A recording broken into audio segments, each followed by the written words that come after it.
There seems to be a lot of confusion on the type of economic model used under Hitler's Germany and to what level of successes it obtained.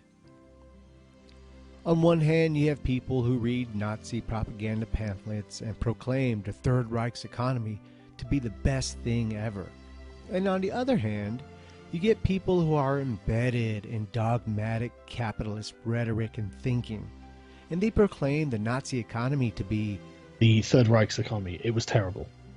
Yeah, specifically though, it was a terrible system. And the corruption became a liberating force within it, which should tell you everything you need to know about a centralized economy. It's just a bad idea. It's just wildly inefficient. Now, of course, as with most things in life, the truth is not found in the black and white, but usually in the gray. And that's what this video intends to do, to highlight the vast sea of gray and add the context to the conversation that is so often missing.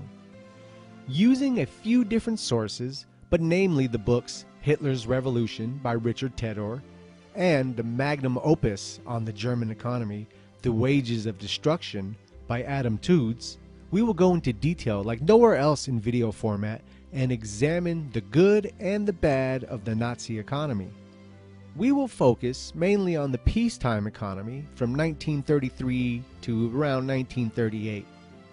As the wartime economy, with its slave labor and misuse of resources here and there, which famously Albert Speer had to come in and try and fix, are irrelevant when we're talking about the economic ideas and the functioning of the country. Because when a country is at total war, the economy is solely in practice to keep about the war effort. So since we desire to add as much context as possible to this video will run a bit long and be a little text heavy. So for those looking for a too long didn't watch version, the Nazi economy can be summarized as best as a system that adapted sector to sector, crisis to crisis, sometimes centrally planning, other times allowing the market to determine, mainly centralizing in raw materials and imports. It was a flexible market with no set dogmatic rules. Sometimes central planning and price fixing helped, other times it didn't. Sometimes the working class didn't like a measure and wouldn't complain, and other times big business wouldn't like a measure and would complain. But what stayed consistent was the idea that the economy served the nation and not the nation serving the economy, which we'll touch on a bit of that mentality in the philosophy section of the video. But with that said, let's jump into what some of these chapters will be in this video. First, we'll set the stage to talk about the economy that Hitler inherited. Then we'll go into the philosophy of Nazi economics and what motivated them and why they took the measures they did. Next, we'll get into probably the largest section of the video and the most statistical and text dense would be the battle for work section. And this will go into the inner workings, the sausage making of the German economy. It'll touch on women, Jews, trade, debt, big business, working class, agriculture, deflation, and things of that nature. Then we'll go into the rearmament part of the video. And lastly, we'll finish off with the things capitalists don't care about, which will be the many aspects of the German economy and society that can't be measured directly through numbers. And as we know, when it comes to commies or capitalists, when it comes to trying to measure their worth, their existence outside of numbers, it's a foreign language to them. So we'll highlight on a lot of that, because a lot of third position economics is kind of built around the things capitalists don't care about. Before we get started, since these silly comments are the ones that got this video in motion, the Third Reich's economy, it was terrible. Let us just contrast that horrible bias and ignorant statement with the historians who actually make a living studying Hitler. And mind you, these historians quoted are not in the least bit sympathetic to Nazi Germany. In fact, downright hostile in most cases. And even though they begrudgingly have to give compliments time to time, They're usually deeply buried in 500-page books. But the fact they may hold this negative view of Hitlerism, but still have to compliment Nazi peacetime economy, should just highlight how ignorant these comments are. And this is why I'd like to contrast them with some of the comments the historians have said. And I'll be pulling some of this from an article from the Institute for Historical Review, which will be linked, as with everything else used in this video, shall be linked. So first, once again, just to contrast the original statement. The Third Reich's economy, it was terrible. As opposed to Niall Ferguson, Harvard University professor of history, in his book, The War of the World, says, "The scale of the Nazi economic achievement should not be underestimated. It was real and impressive. No other European economy achieved such a rapid recovery. To most people in the 1930s Germany, it seemed there had been an economic miracle. The national community was more than mere rhetoric. It meant full employment, higher wages, stable prices, reduced poverty, cheap radios, and budget holidays. It is too easily forgotten that there were more holiday camps than concentration camps in Germany between 1935 and 1939. Workers became better trained, farmers saw their incomes rise, nor were foreigners unimpressed by what was happening. American corporations, including Standard Oil, General Motors, and IBM, all rushed to invest directly in the German economy." So if you would like to get your deeper meanings from fat blobs of ego on YouTube, then of course you're always going to have a black and white perspective of things. But once again, let's contrast a little more before we get started. I'm not done yet. Yeah, specifically though, it was a terrible system. Pulling a section from Hitler's Revolution here. No objective observer of the German scene could deny Hitler's considerable exploits, noted American historian John Tolland. If Hitler had died in 1937 on the 4th anniversary of his coming to power, he undoubtedly would have gone down as one of the greatest figures in German history. Throughout Europe, he had millions of admirers.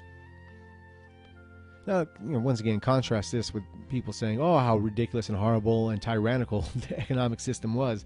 But everyone's in agreement. If before the whole Poland issue, Hitler had died, he definitely would have. And why? Because it was very successful.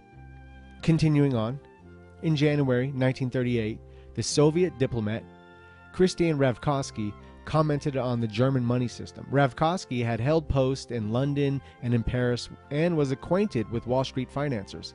He explained, Hitler, this uneducated, ordinary man, has out of natural intuition and even despite the opposition of the technician Schott, created an especially dangerous economic system.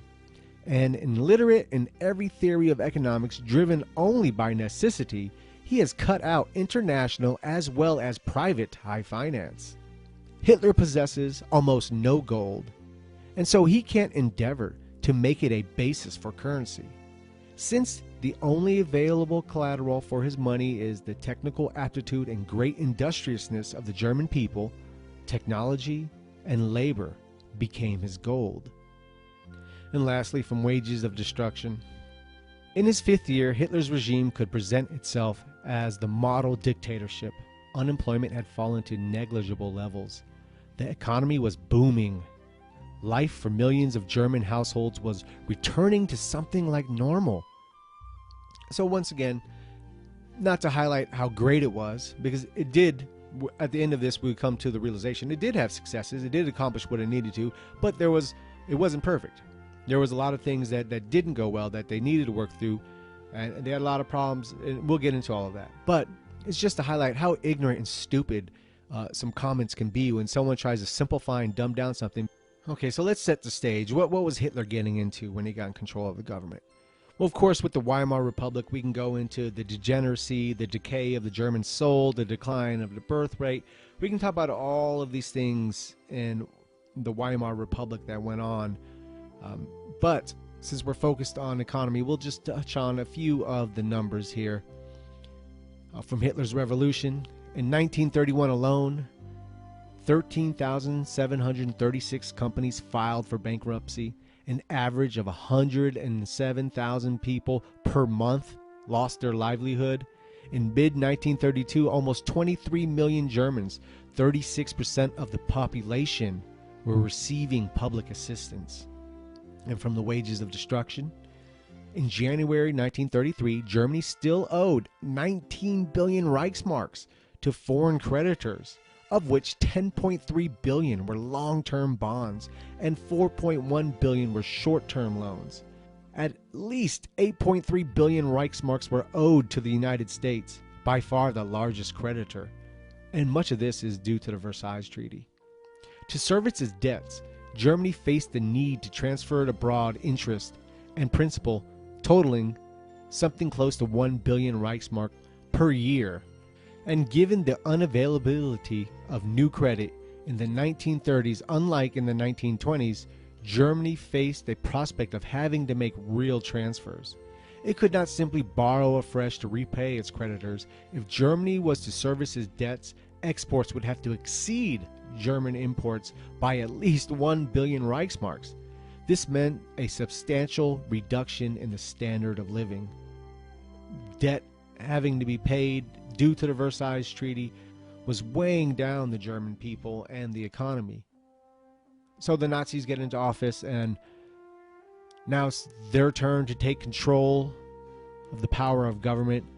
And this is their philosophy, with just a few highlighted quotes here that'll kind of bring to light what they viewed the economy to do, what it was for. From Hitler's Revolution. At the NSDAP Congress in September 1935, Hitler defined the RAD's social purpose. RAD is the Reich's Labor Service.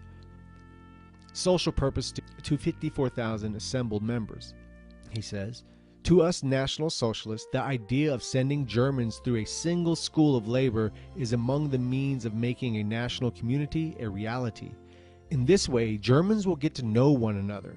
The prejudices common among different occupations will then be so thoroughly wiped away as to never again resurface. Life unavoidably divides us into many groups and vocations. This is the primary task of the labor service, to bring all Germans together through work and form them into a community." So very common with third position mentality. You have, your different tasks, but respect for each other as citizens, as brothers, more so than I'm a doctor, you're a street sweeper, so I look down upon you.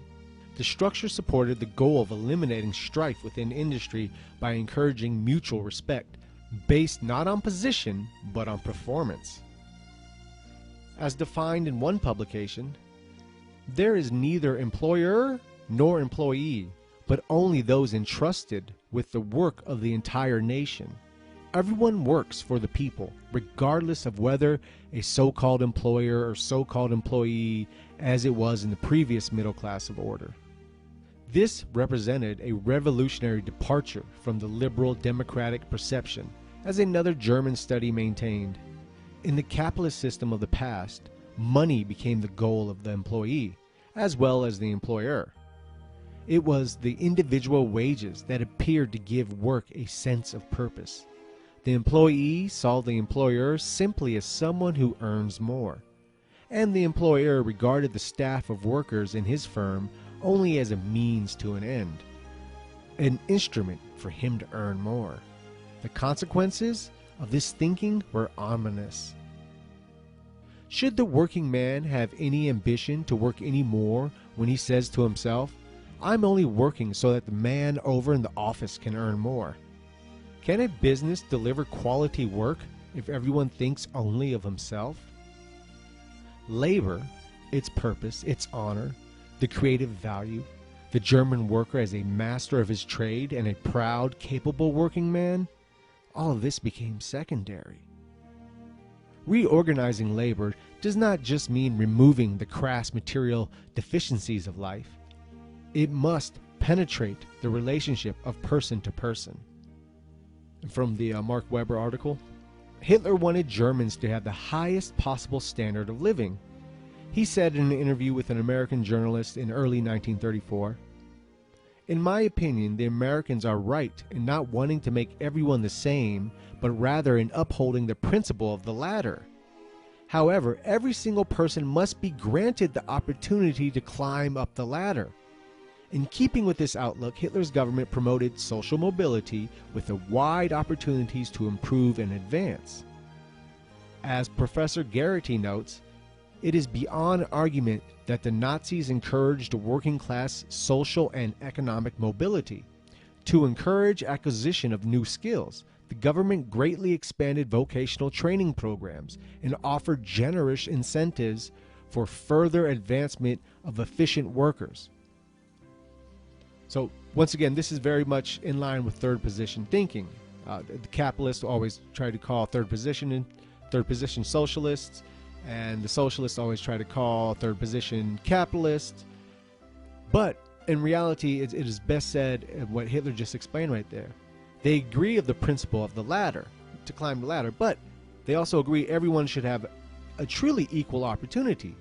This is why in third position societies you do have nationalized education. You're not paying for education. It doesn't make sense to send your own children into debt merely for seeking an education. You should be encouraging them to do that, and that's the third position stance, and that was the stance of Hitler's Germany. Continue on from that Weber article. Both National Socialist ideology and Hitler's basic outlook, writes historian John Garrity, inclined the regime to favor the ordinary German over any elite group. Workers had an honored place in the system. In accord with this, the regime provided substantive fringe benefits for workers that included subsidized housing, low-cost excursions, sports programs, and more pleasing factory facilities. And we'll get more into this on the things capitalists don't care about. From wages of destruction, the crisis of the corporate capitalism in the course of the Great Depression did permanently alter the balance of power. Never again was big business to influence the course of government in Germany as directly as it did between the outbreak of World War I in 1914 and the onset of the Depression in 1929. Hitler is famous for having said that there is no need to nationalize German businesses if the population itself could be nationalized. The Third Reich celebrated German workers and their contribution to the racial community like no previous political regime. In this respect, the official language of Nazi Germany set standards quite different from those of the Weimar Republic. Let alone the Wilhelmina monarchy, Hitler's dream was undoubtedly collectivist at its core. Battle for work. So let's get into the sausage making of the German economy. From the Mark Weber article, after taking power, writes Professor John Garrity, the prominent American historian, Hitler and his new government immediately launched an all-out assault on unemployment. They stimulated private industry through subsidies and tax rebates, encouraged consumer spending by such means as marriage loans, and plunged into massive public works programs that produced the Autobahn, their highway system, housing, railroad, and navigation projects. Let's go to wages of destruction again. And let's talk about, first, let's introduce Hilmar Schott. We won't be speaking about too many of the specific individuals involved in the economic procedures in this video, just more sticking with the general theme of what was going on. But Schott was someone who was very important in the Nazi economy, and he was not a diehard Nazi himself. He didn't believe in National Socialism and collectivism. He didn't always agree with what Hitler had wanted him to do. But it was his job to take what the Führer demanded. The Führer would give him his vision and tell him, accomplish it how you can. And a couple times they butted heads, and a couple times Schott butted heads with numerous other more ideological Nazis. But as we'll see in this video, Hitler had made a wise decision placing him in control of the economy for as long as he did, because Schott had to pull a lot of strings to make things work and play it in many different ways. And one thing about Hitler, you could criticize him because for giving positions to people that often didn't deserve it, and he'd do it because out of loyalty or friendship. More cases than not, that would end up failing him in the end, but in this case, Schott did what he could to try to make the economy work and make Hitler happy at the same time. So he immediately agreed to terms with the finance ministry, the RFM, on a 1 billion Reichsmarks work creation package. A little more than a year after Gregor Strasser's famous address to the Reichstag demanding action to address the unemployment crisis, the Nazi Party had delivered on its promise. The package was so large, 1 billion Reichsmarks was a very substantial sum when compared to the Reich's regular expenditure on goods and services, which during the worst years of the crisis, 1932-3, had fallen to as little as 1.95 billion Reichsmarks. Funds were directed towards precisely the priorities outlined before 1932 by Strasser and other advocates of work creation. The money was to flow into ex-urban settlements, roadworks, and housing, appealing to a wide spectrum of both social and national interest. Above all, the package was to be credit financed. The art of economic policy was to provide the correct dose of credit finance stimulation, sufficient to restore full employment, but not at an excessive amount that would push the economy beyond the limit of full employment and unleash an inflationary free-for-all. The Reichsbank thus ended up holding the work creation bills in exchange for new cash. To make this acceptable, the Reichsbank, the RMF, promised to redeem the bills according to a fixed timetable. Once recovery had been achieved, the RFM, which is the Reich's finance ministry, would raise the necessary funds through the additional flow of tax revenue generated by economic revival, or by floating long-term government loans, once the financial markets had recovered and savings were buoyant. So they had a couple steps to their getting Germany back on their feet and employed. And first they dealt with the rural areas and large projects, shovel-ready projects as they call them, like building the Autobahn and more things like that. Then the second phase was they focused more on cities and rebuilding cities and adding more of the technical jobs. So they approached unemployment through different steps and different measures, targeting different areas at different times. The Reich Ministry began to prepare a new program specifically designed to see the building trades in the urban areas. This is going into the second step of the Battle Through Work program in the urban areas through the difficult winter months. The second Reinhardt program of September 1933 was a return to a less ambitious idea of work creation, relying not on the district effect of credit finance government spending, but on indirect subsidies to private activity. It was also more modest in scope. 500 million Reichsmarks were set aside for subsidies for repair work to buildings, and a further 300 million were earmarked interest rate subsidy on mortgage taken out by the end of 1933-1934 tax year. Both these programs had a measurable effect. So they're building up the infrastructure in the cities, they're building the roads, but we see they're putting a lot of state money into it, the backing, and they're also letting the free market play at lower levels, your smaller businesses and stuff like that. Okay, from Schonenbaum's Hitler's Social Revolution. Beginning in 1934, dividends for stockholders of German corporations were limited to 6% annually. Undistributed profits were invested into the Reich government bonds, which had annual interest yield of 6%, and then, after 1935, of 4.5%. This policy had the predictable effect of encouraging corporate reinvestment in self-financing, thereby reducing borrowing from banks more generally and diminishing the influence of commercial capital. Once again, from Schonenbaum's Hitler's Social Revolution, taxation in National Socialist Germany was sharply progressive, with those of higher tax income paying proportionally more than those in the lower income brackets. Between 1934 and 1938, the average tax rate on incomes of more than 100,000 marks rose from 37.4% to 38.2%. In 1938, Germans in the lowest tax brackets were 40% of the population and 14% of the national income, but paid only 4.7% of the tax burden. Those in the highest income category who were just 1% of the population, but with 21% of the income, paid 45% of the tax burden. So when it came to their 1 billion Reichsmarks package program, a little more detail on Hitler's revolution about it.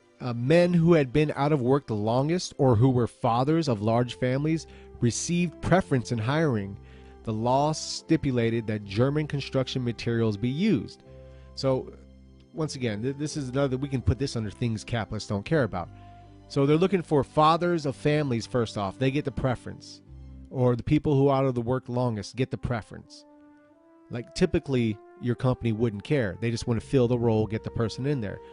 The Motor Vehicle Tax Law of April 1933 abolished at one stroke all operating taxes and fees for privately purchased cars and motorcycles licensed after March 31st of that year. The reduction in consumer costs to own and operate a car was so dramatic as to significantly boost sales. While the industry produced just 43,430 passenger vehicles in 1932, the number rose to 92,160 during Hitler's first year in office. New car production increased annually. The number of people employed in the automobile manufacture climbed from 34,392 in 1932 to 110,148 in less than 4 years. From 1933 to 1935, the industry built 15 more assembly plants. The government recovered the revenue lost from repealed automotive taxes through reduced payments of jobless benefits, income tax from newly employed auto workers, highway tolls, and corporate tax. Despite objections from Schott, president of the Reichsbank, Hitler withdrew Germany's economy system from the gold standard. Gold was the recognized medium of exchange for international commerce. Over centuries, it had become a commodity as well.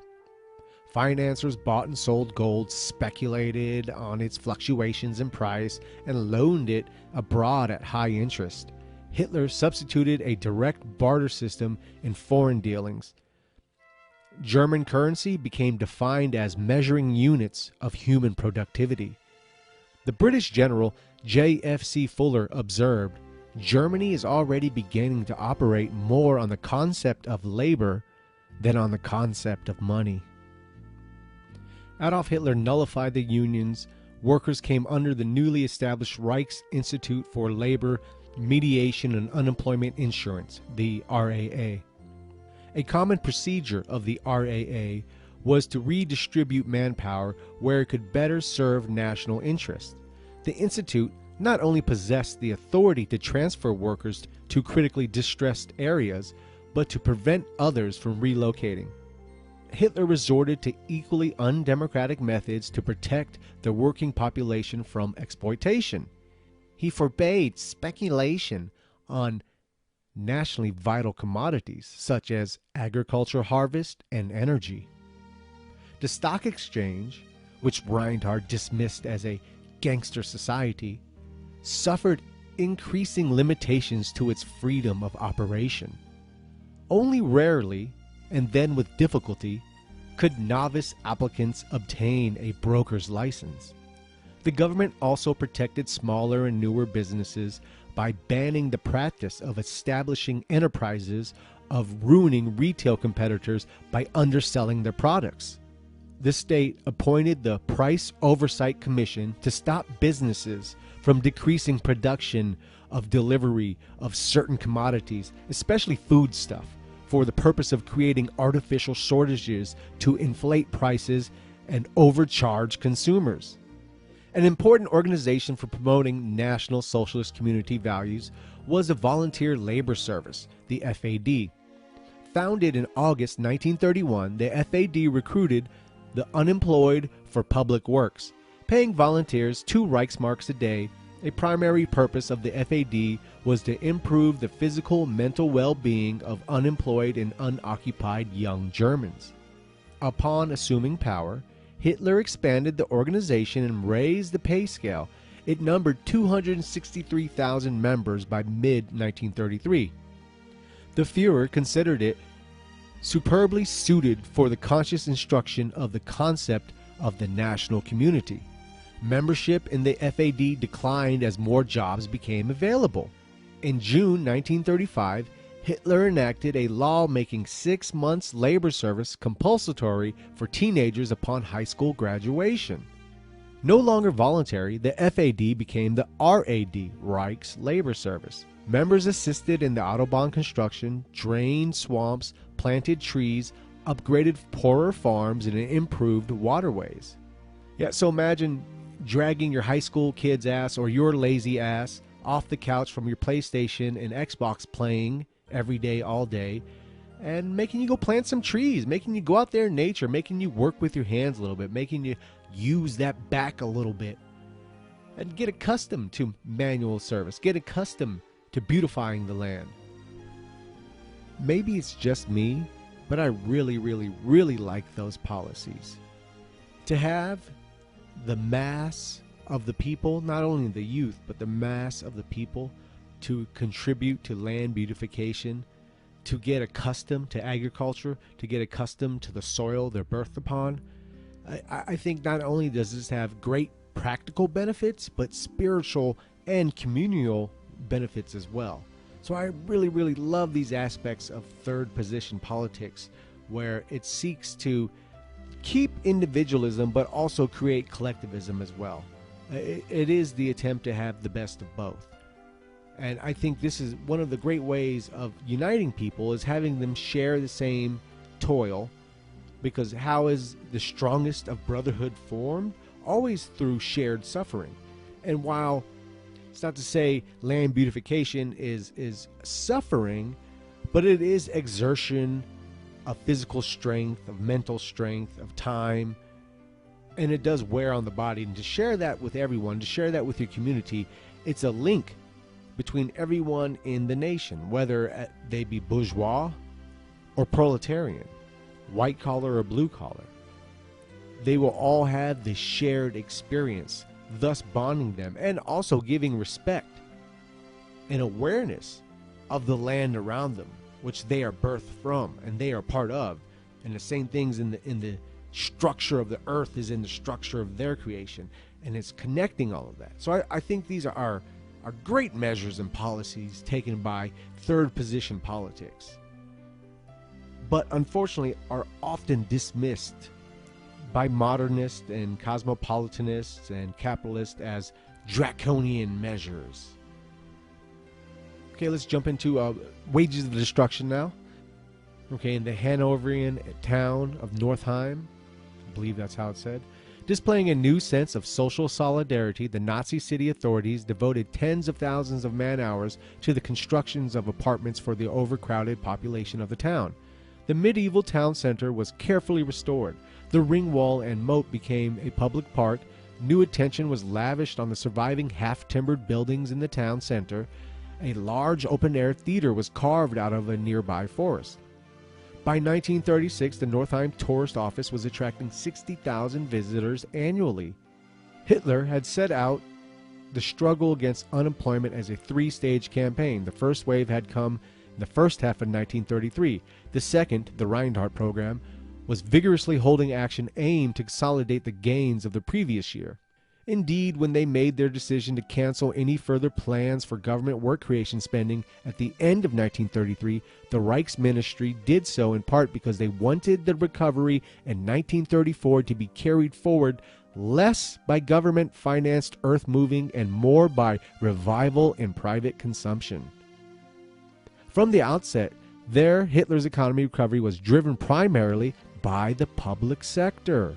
By 1935, German GDP in real terms had recovered to roughly the same level it had stood at 1928. This was no doubt a rapid recovery. Between March and September 1934, the Nazi regime suffered the closest thing to a comprehensive socio-economic crisis in its entire 12-year history.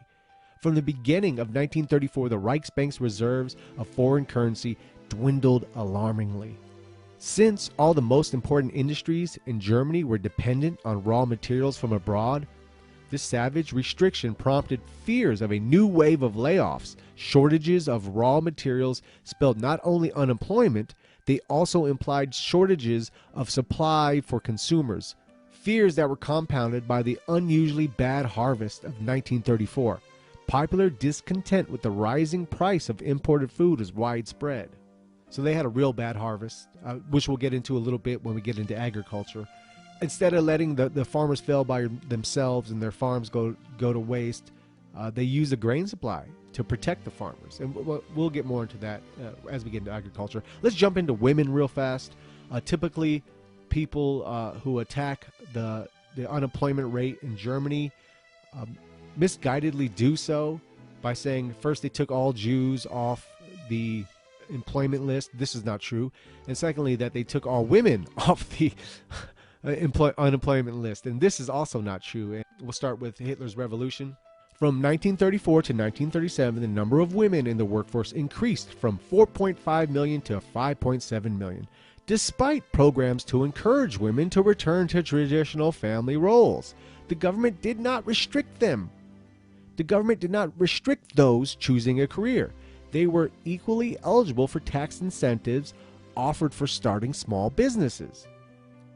So, of course, they tried to encourage this nuclear family. They tried to encourage women to take a more motherly role in society and to increase the birth rates, because the birth rates were an issue. They were falling. Once again, we'll get into the birth rates when we get into the things capitalists don't care about. So, but even with the encouragement, many women still worked.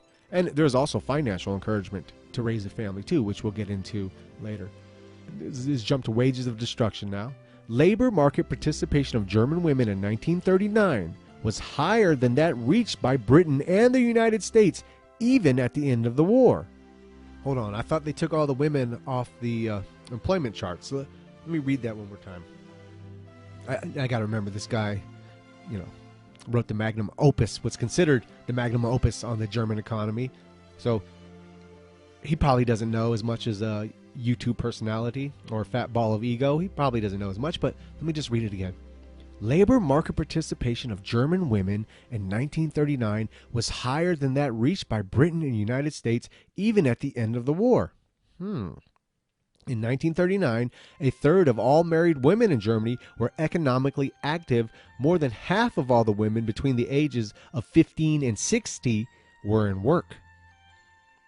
As a result, women made up more than a third of the German workforce before the war started, compared to the female share of only a quarter in Britain. A year later, the share of German women in the native workforce stood at 41% compared to less than 30% in Britain. Not surprisingly, over the following years, Britain caught up. But even in 1944, the participation rate for British women between the ages of 15 to 65 was only 41%, as against a minimum of 51% in Germany already in 1939. In such areas as Württemberg and Bavaria, with dense populations of peasant farms, female workforce participation rates already exceeded 60% in 1939. It goes without saying, by sustaining the food supply, Germany's farm women provided an indispensable service to the Nazi war effort. So it's easy to see that, in fact, not only did Germany's women remain a part of the workforce, which of course they would want those numbers to be known, they also exceeded what was being done in Britain. So let's sweep another myth under the rug about, usually you hear about Jews leaving Germany and being robbed of everything. That's quite contrary to the truth, as eventually that did start happening eventually, but we'll see there was actually an economic strain on why that had to start happening, and it didn't happen at the hostile extent until after hostilities broke out in Europe. But let's look at pre-hostility, how things were going. From wages of destruction. In July 1933, Hitler stated to a key meeting of leading Nazis that the first wave of revolutionary action against the Jews had to be brought to a halt because of the front it created against Germany in international opinion. Insofar as the anti-Semitism of Hitler's regime had a coherent objective in the 1930s. It was the removal of Jews from German soil. In this respect, it was fairly successful in 1933. With 37,000 German Jews driven out of the country by the violence of the seizure of power. The Reichsbank was required by its statutes to provide migrants with the foreign currency needed to meet visa requirements abroad. But if prosperous Jewish families had immigrated en masse from Germany in 1933 and 1934, the effects of the Reichsbank's foreign currency reserves would have been disastrous. At a conservative estimate, German Jewish wealth in 1933 came to at least 8 billion Reichsmarks. Transferring even a modest fraction of this amount was clearly beyond the Reichsbank. As it was, the drain was serious enough. According to a detailed account compiled by the Reichsbanks, the hard currency losses due to immigration between January 1933 and June 1935 came to a total of 132 million Reichsmarks, of which Jewish immigrants accounted for 124.8 million Reichsmarks. Whew, so look at that drain on the banks. This is what they're paying. In just 2 years, 132 million Reichsmarks are leaving the country through migration, and 124, close to 125 million is specifically through Jewish immigration out of there. So the myth of just taking everything they had, ripping their gold teeth out, kicking them in the butt and saying, get out of here, was not true. But let's go on. They had to make some revisions to this now, as you can see how this can really hurt your economy. It's the double-edged sword. You want them out of here, but they've been so successful in the Weimar Republic. They've accumulated so much money. This small minority has such a huge chunk of the nation's wealth that as they go, they're going to completely bleed the system as well. So, as of May 1934, the provisions of the so-called Reich flight tax were tightened up, with the lower threshold for liability being cut from 200,000 to 50,000 Reichsmarks and a greater discretion given to the authorities in making the assessments. These measures helped reduce sharply the outflow foreign exchange due to immigration. By the summer of 1935, the Reichsbank's monthly losses had fallen to 2 million Reichsmarks, when having peaked as high as 11 million per month in 1933. 11 million Reichsmarks per month leaving. That's incredible. That shows you like the wealth they had in that country. However, the net effects was profoundly contradictory. Rather than encouraging immigration, the Third Reich was now imposing a severe tax on anyone seeking to leave the country. Once the initial violence of the seizure of power had passed, Jewish immigration dwindled to only 23,000 in 1934 and 21,000 in 1935. From 1934 onwards, the lack of foreign exchange was to become a central obstacle to a coherent policy of forced immigration. So we could see they were in a damned if you do and damned if you don't situation. They wanted them out of there, but they couldn't just kick them all out of there and keep their money. So they had to pay them. Then when they put taxes, after it was hurting them too bad, it was like, okay, we have to tax them a bit when they're getting out of here. That started slowing them down from leaving because they didn't want to pay the taxes to get out of there. So yeah, it was quite the catch-22 there. All right, let's jump back into the economy, the economy in general, and to wages of the destruction. What of the losers in the industrial politics of the 1930s? Nobody would ever describe the textile industry as a beneficiary of Hitler's regime. However, even here, because this is due to export-import, we'll get into that because there was a lot of battle over export-import too. But this is why the textile industry had a rough time. They even tried to create a lot of synthetic alternatives in Germany, which we'll get into as well. However, even here in the textile industry, through a bold exercise in industrial policy, the Nazi regime gathered around itself a cluster of collaborators with a stake in its program of self-sufficiency and rearmament.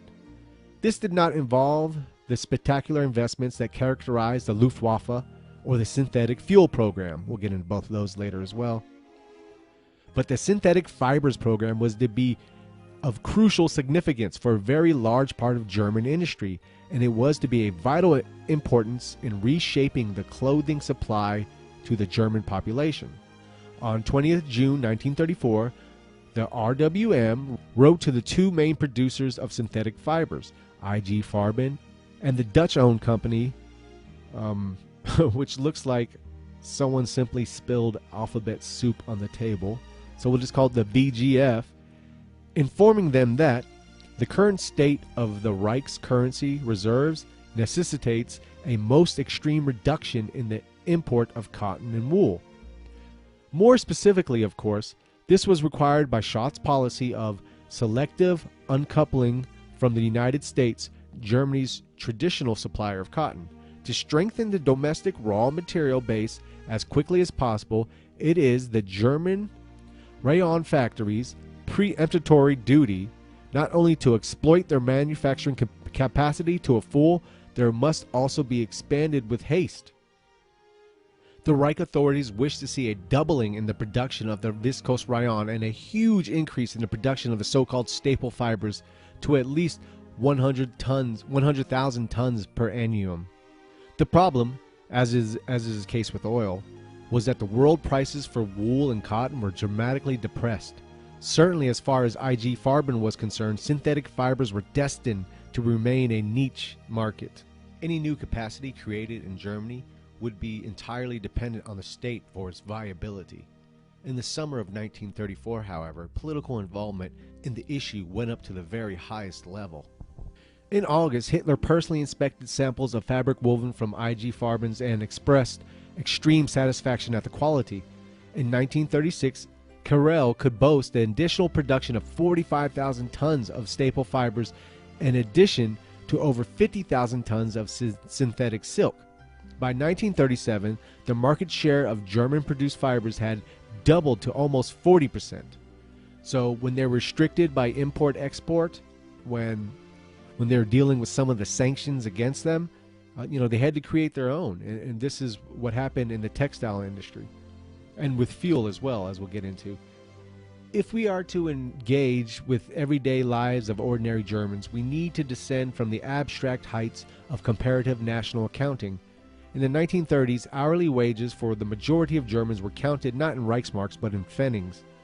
Only the most highly paid workers such as skilled machinists or typesetters earned more than 1 Reichsmarks per hour. At the other end of the scale, the lowest paid male workers in sawmills and textile factories were on hourly rates of 59 Pfennigs. Unskilled women workers in textiles or the food industry could expect no more than 42 to 45 Pfennigs. In 1936, with the German economy at full employment, 14.5 million people, 62% of all German taxpayers, reported annual incomes of less than 15,000 Reichsmarks, corresponding to weekly earnings of just over 30 Reichsmarks and hourly rates of about 60 Pfennigs. A further 21%, or 5 million white-collar and blue-collar workers, reported annual incomes of between 1,500 and 2,400 Reichsmarks, weekly earnings of about 30 and 50 Reichsmarks. Only 17% of all taxpayers recorded incomes more than 2,400 Reichsmarks, or 50 Reichsmarks per week. The income pyramid was sharply divided by class and gender. Male blue-collar workers on average took home 1,761 Reichsmarks in 1936, while working-class women earned 952 Reichsmarks. The average white-collar male earned 3,000 Reichsmarks, almost twice the figure of his female counterpart. So we see disparity in male-female pay, but once again, we don't know, is that due to time off for birth or just like today when they try to play on the divide on the sexes? They use numbers that just don't tell the whole story. So we don't know if that's going on here. We don't know if it was just the woman produced less and got paid less, or if it was a mark against them for being a woman in the workplace. I would imagine it's a bit of all three playing their role there. But it's hard to really know the context of it when you're just looking at the raw data, which is For all the good of Wages of Destruction, it does a lot of looking just at the raw data. From 1933 onwards, apprenticeship and on-the-job training were given massive state support. Amongst other requirements, an entirely new workforce of skilled metalworkers had been created for the factories serving the Luftwaffe. So you got state-sponsored apprenticeship schools, trying to give... Once again, everything was nationalized when it comes to education, even the apprenticeship schools. In line with this rhetorical revalorization of German labor, the Third Reich established the norm that every German youth should aspire, at the very least, to the status of a semi-skilled worker. And these were not mere words. In 1939, only 30,000 male school leavers entered the workforce as an unskilled laborers, as compared to 200,000 in 1934. So in 1939, by the end of the peacetime economy, only 30,000 people leaving school were unskilled, as opposed to 200,000 in 1934. For many working-class families, the 1930s and 40s were a period of real social mobility, not in the sense of an ascent into the middle class, but within the blue-collar skill hierarchy, prompting one author to speak of the deproletarianization of the German working class. It cannot be stressed too strongly that in the early 1930s, Germany looked back on almost 20 years in which the economic decline and insecurity massively outweighed the experience of prosperity and economic advancement. Over the previous decade, international economic integration had brought crisis. Investment had led to bankruptcy. Hundreds of thousands of young people who had embarked optimistically on apprenticeships and university degrees found themselves stranded in unemployment. In light of this experience, one did not have to be a radical right-wing ideologue or paranoid anti-Semite to doubt the efficacy of the liberal doctrine of progress. Hitler and his acolytes were firmly convinced that the development of the German standard of living had been held back since 1918 by an unholy alliance formed between selfish bourgeoisie liberals and primitivist socialists. The conspiracy of low expectations had benefited only the German bourgeoisie, while robbing the majority of the German population of the full benefits of the new technologies of mass production. Ford had the entrepreneurial vision to break with the past and turn what had once been a luxury product into a popular commodity. In Germany, what was required to break the deadlock was an act of decisive political will. The Third Reich made its mission to use the authority of the state to coordinate the efforts within industry to devise, standardized, and simplified versions of the key consumer commodities. This would then be produced at the lowest possible price, enabling the German population to achieve an immediate breakthrough to a higher standard of living. The epithet which generally attached to these products was Volk. For instance, like the Volksempfänger, the radio. We're just going to Americanize it all for my own sake here. The People's Radio, the People's Apartments, the People's Refrigerator, the People's Tractor, anything massively put forth by the state at the lowest price possible. They attached the Volk to it, the people to it, and this would let you know this was coming from the state trying to get people who couldn't afford these things to be able to afford them.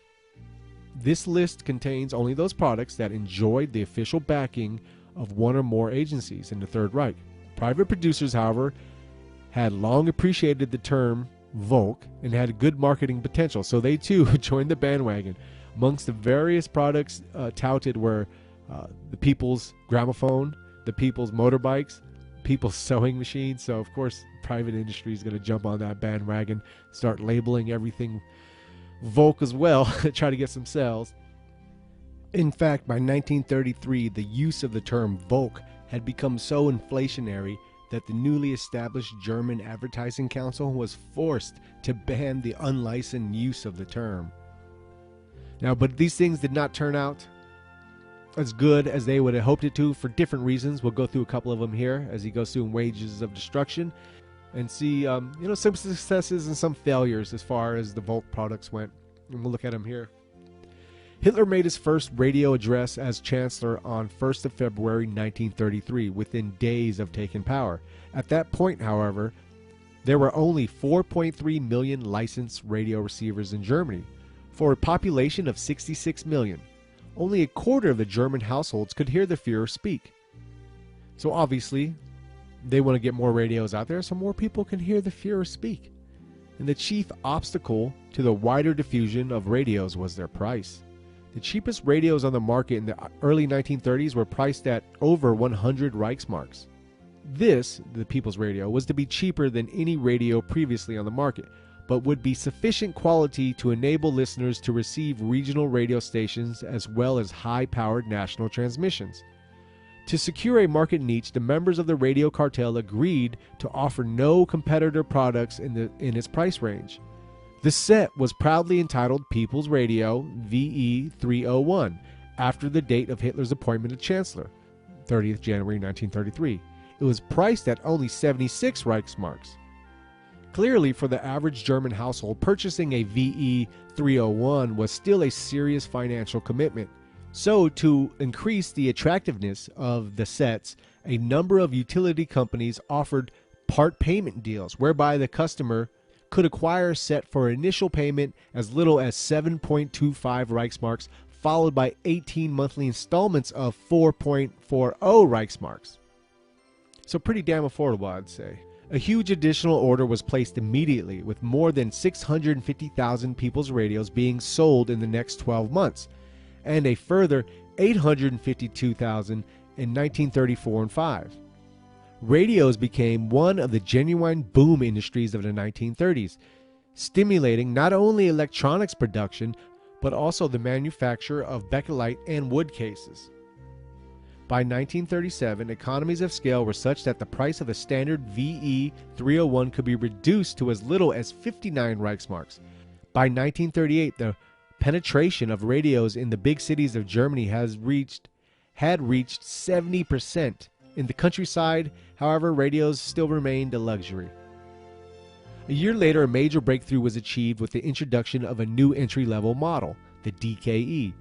Priced as little as 35 Reichsmarks, 1 million were sold in 12 months, and business was buoyant even during the war. In the 8 years between 1934 and 1942, radio penetration in Germany almost doubled. So the number of radio owners doubled in Germany, and as technology advanced, they were able to even lower and lower the price.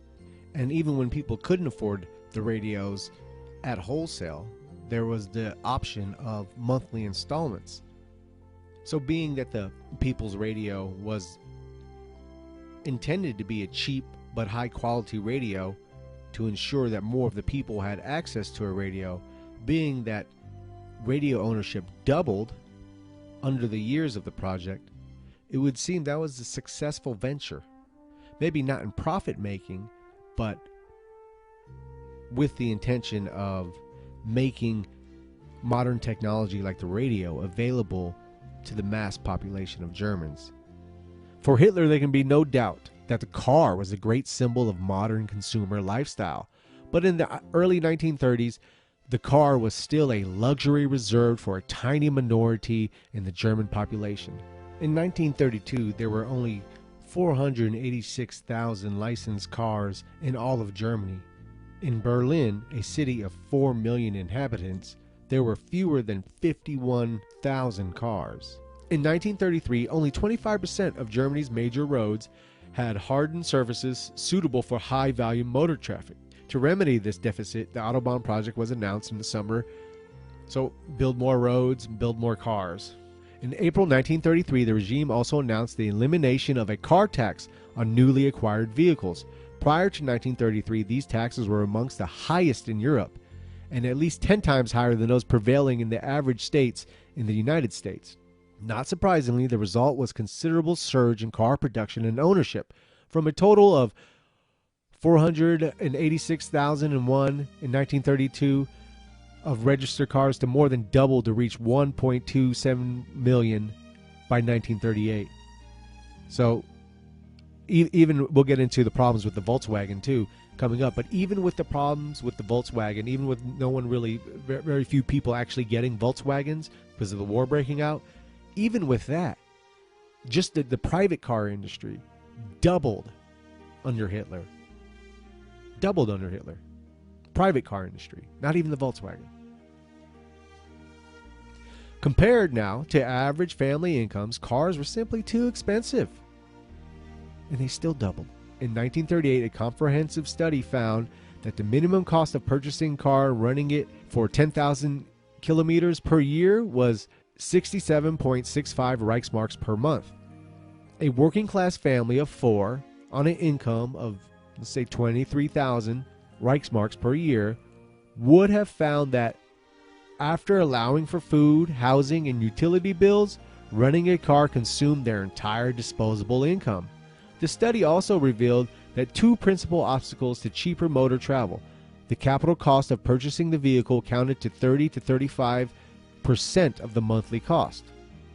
The price of petrol was another main factor. By the late 1930s, the price for a liter of petrol in the Third Reich stood about 39 pfennigs, roughly $1.70 in American dollars, 1990. Allowing for the shipping, petrol could be had at Hamburg port for as little as 5.3 pfennigs per liter. The cost of distribution and marketing added another 13 pfennigs. The cost price for petrol, in other words, was probably around 20 pfennigs per liter, the price paid by consumers in the United States. What determined the actual cost of petrol in the Third Reich was politics.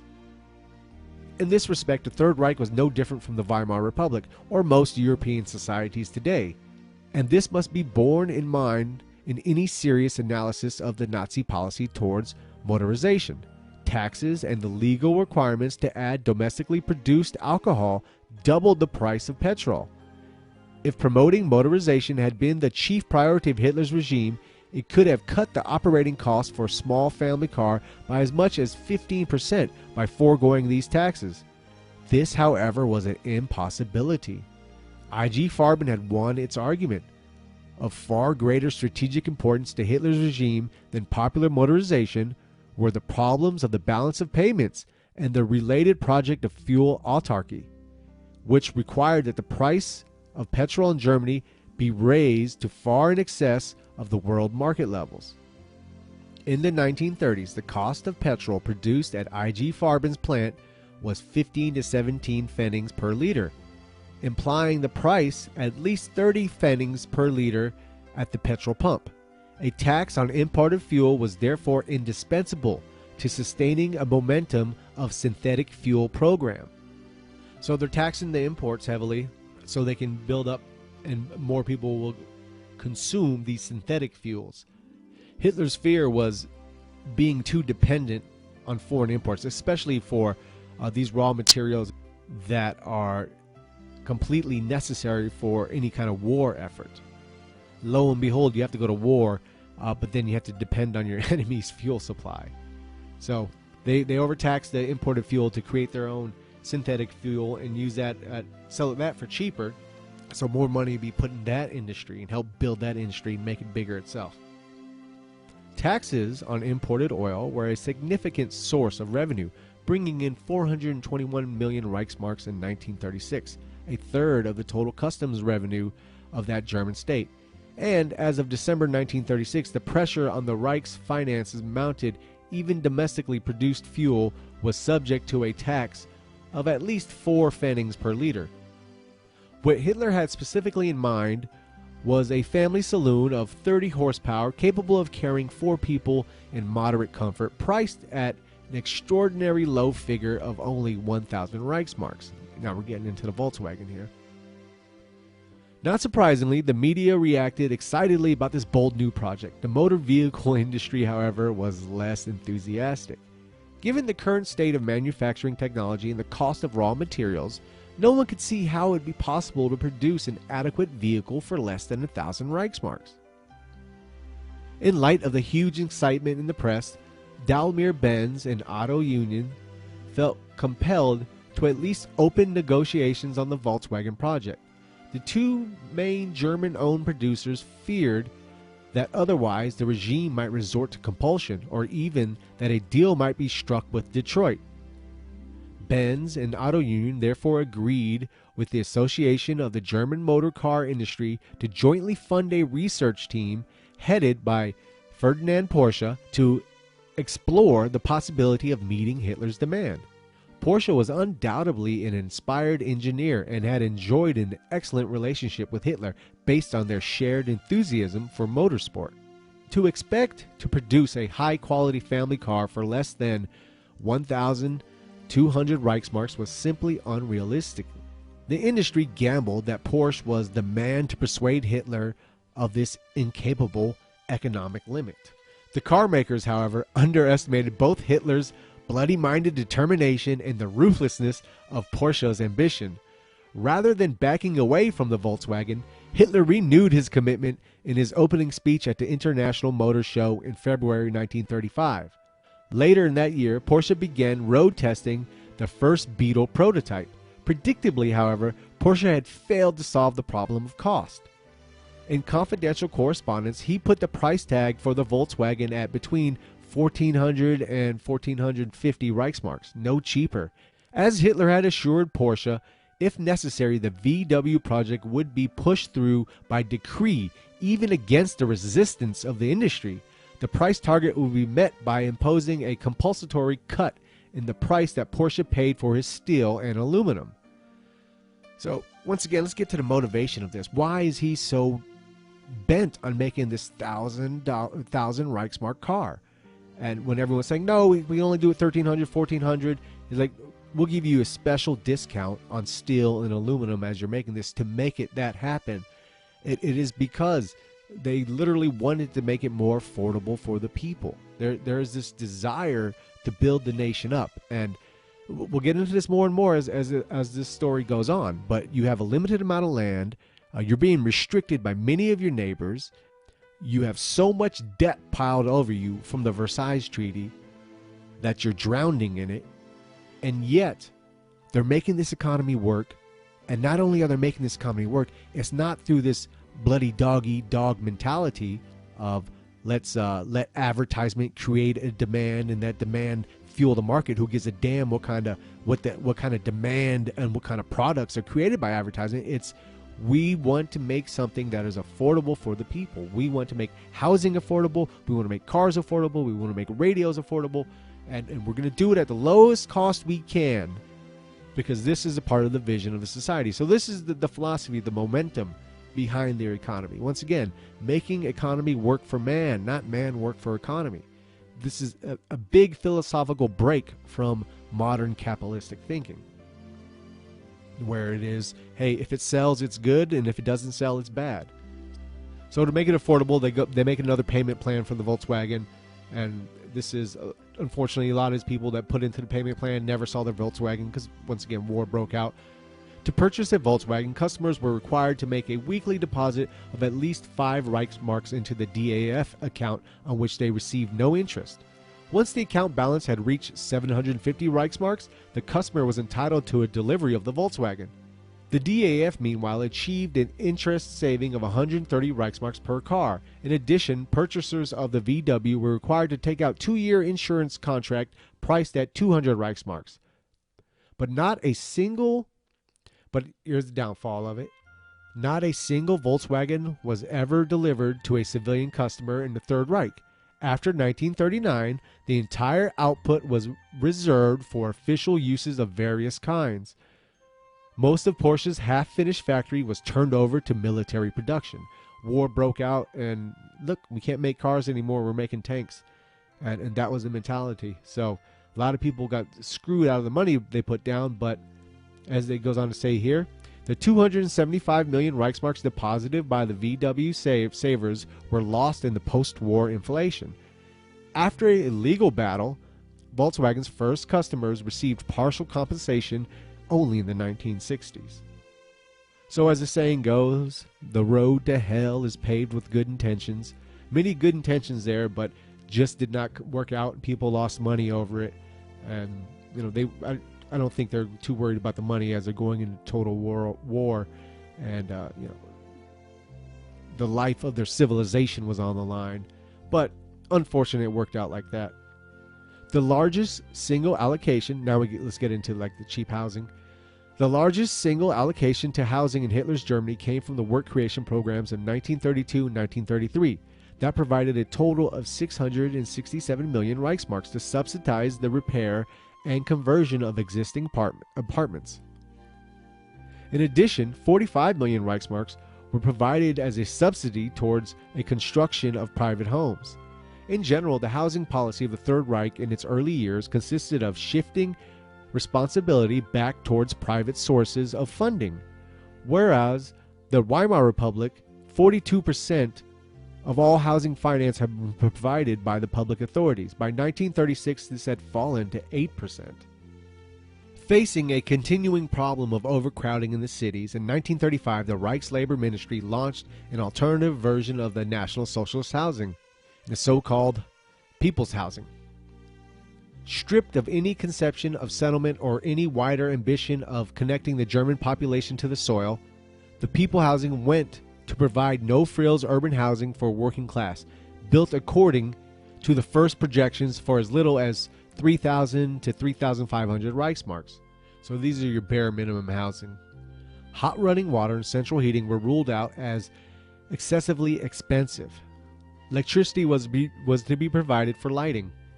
Each housing unit was to be subsidized by Reich's loans of a maximum of 1,300 Reichsmarks.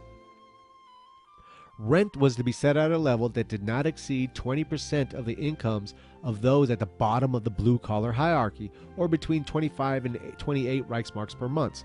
So this is at the people at the bottom of the earning ability to give them the cheapest house they can get out there. So this would be another one of the failures. I don't know, maybe failure is too strong of a word, but definitely they came short with what they idealized here. They couldn't make the houses for as cheap and big as they wanted to, so they had to add more money to make these houses, and a lot of the poor people would have problems paying this. But once again, there was payment plans and everything else was set into play to help people at least get into these houses. So when we look at it, the People's Car and the People's Housing didn't turn out as well as they would have hoped. But once again, we are talking about, when we put it into context, within a 6-year period, when you have many sanctions against you, when you have drowning in debt, a country barely getting back on its feet, even to accomplish these things, I think, and this is why, like in the beginning of the video, we go through what the historians had said. Even for these shortcomings, it was pretty damn exceptional what took place in Germany from 33 to 38. Pretty damn exceptional. I think also unparalleled in history from what they were dealing with and what they achieved. All right, let's go a little bit into how big business fared in Hitler's Germany. Often a slander is fascism is capitalism in decay, or that fascism is authoritarian capitalism. Both are completely ridiculous statements. And let's look at the context and the reality of big business in Hitler's Germany. So continuing from the wages of destruction. On Monday, 20th of February, 1933 at 6 p.m., a group of about 25 businessmen were summoned to attend a private meeting in the villa of Hermann Göring, now acting as president of the Reichstag, and at which Hitler, the Reichschancellor, was to explain his policies. So you get 25 of the bigwigs of Germany all gathered there. Hitler did not take questions from his audience. Believe me, no one was telling him to hurry it up.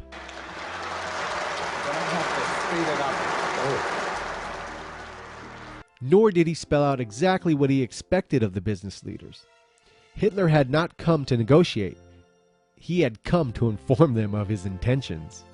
And his audience can have been left with no doubt Germany's new chancellor planned to put an end to parliamentary democracy. What was clear was that the legitimate authority of the Third Reich proceeded from the top down. It was also clear that many leaders of German business did thrive in this authoritarian atmosphere. Hitler's regime promised to free German firms to manage their own internal affairs, releasing them from the oversight of independent trade unions.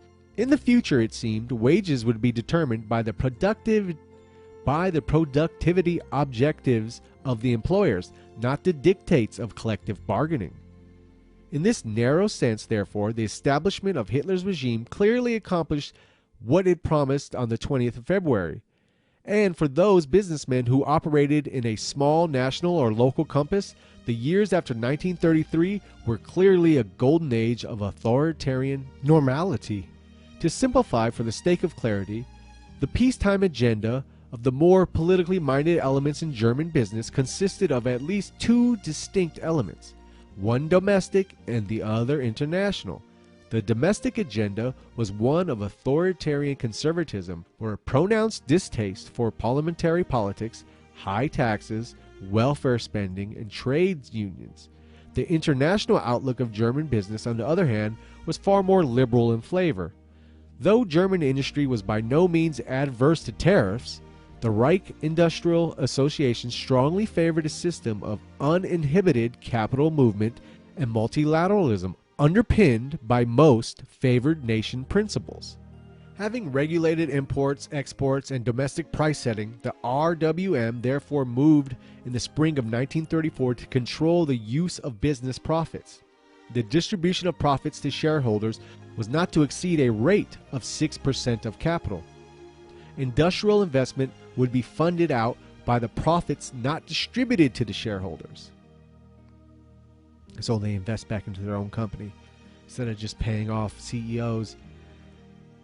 Accesses by corporate borrowers to the long-term capital market, replenished out of household savings, flourished through the banks. Saving banks and insurance funds would be restricted, reserving these funds for use by the state. For the first time, the Reichsbanks was given the power to define basic reserve requirements and to fully regulate the deployment of private banking assets. The great banks in Berlin were thus saved from nationalization. The evidence suggests, however, that they never really recovered from the damage done to them by the financial crisis of 1931. In a purely commercial terms, the Berlin great banks were among the chief losers of the Nazi economic recovery. Between 1932 and 1939, in which period German output more than doubled, the total assets of Berlin's great banks rose by only 15%. By contrast, the assets of savings banks, were the main vehicle for what one might call the popular liquidity, rose by 102% over the same period. At the same time, the international business of the great banks was sharply curtailed by the collapse of Germany's foreign trade.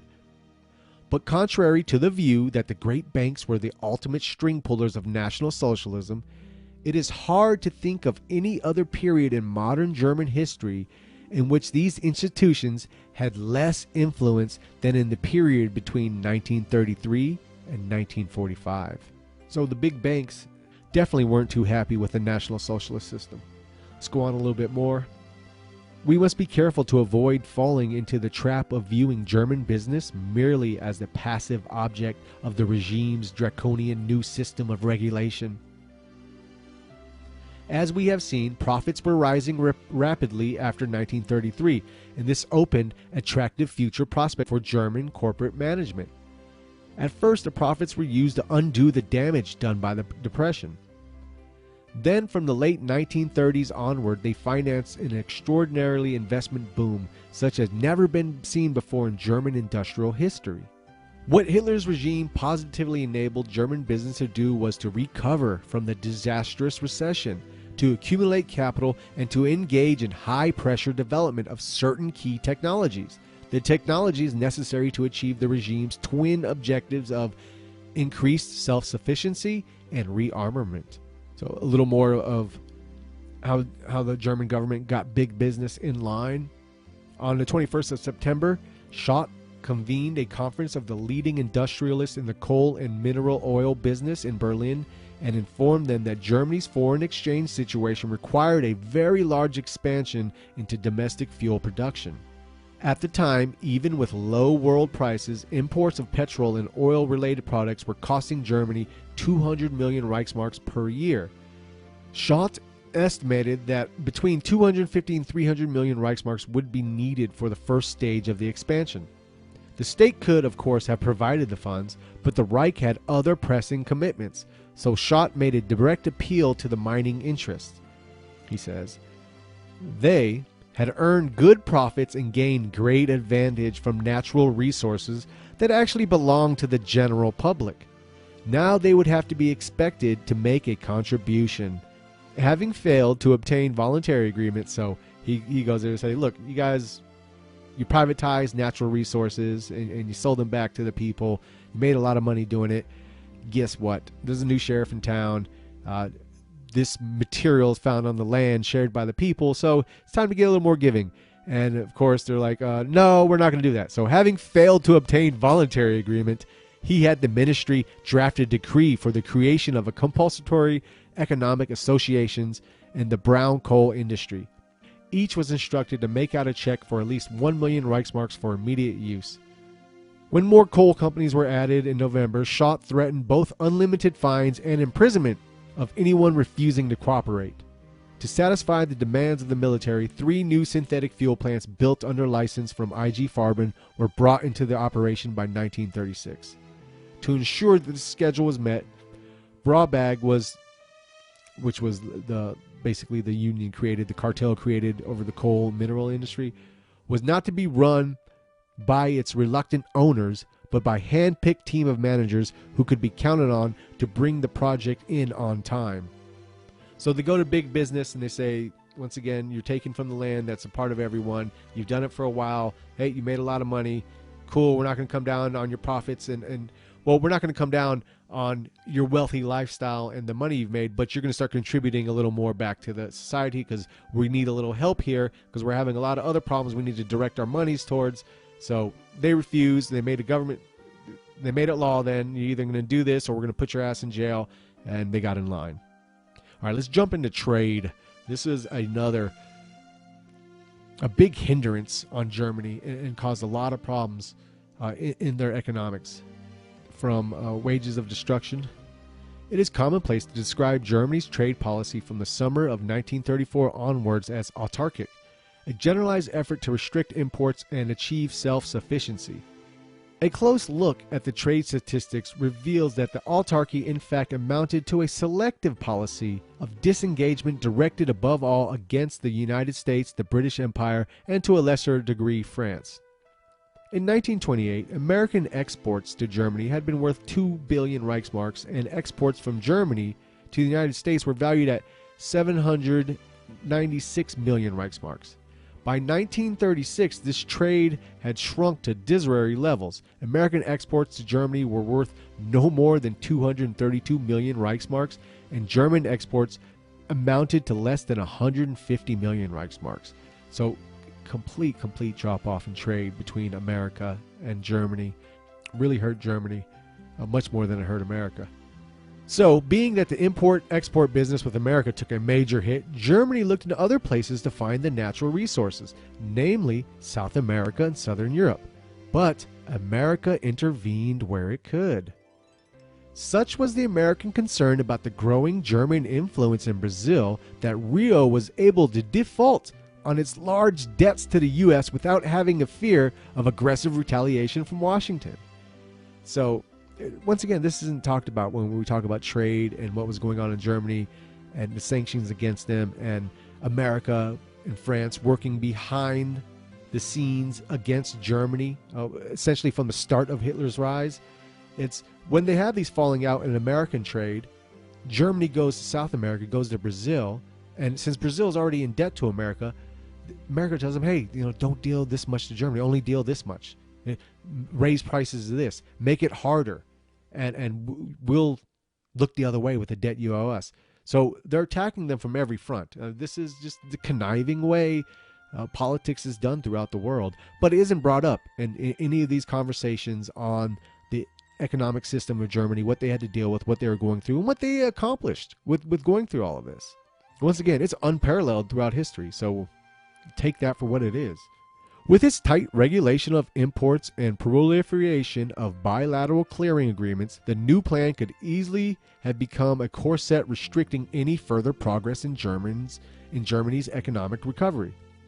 What saved Schott were three things: the continuing recovery of the global economy, which produced a resurgence in demand for German export, and the willingness of countries other than the United States, most notably Britain, to comply with Germany's new trading system, and a sheer determination and effectiveness of which the new plan was imposed. As of May 1935, a progressive tax was levied on the turnover of German industry to raise tens of millions of Reichsmarks needed every month to maintain the competitiveness of German exports. In effect, the profits of the domestic armaments boom were being recycled to assist the ailing export sector. For more industries, the levy was assured at rates between 2 and 4% turnover. Their surveillance agencies and the export subsidy scheme, together with the elaborate system of business organization, cartels, and price controls that underpinned them, were all still in operation 10 years later at the heart of the war economy.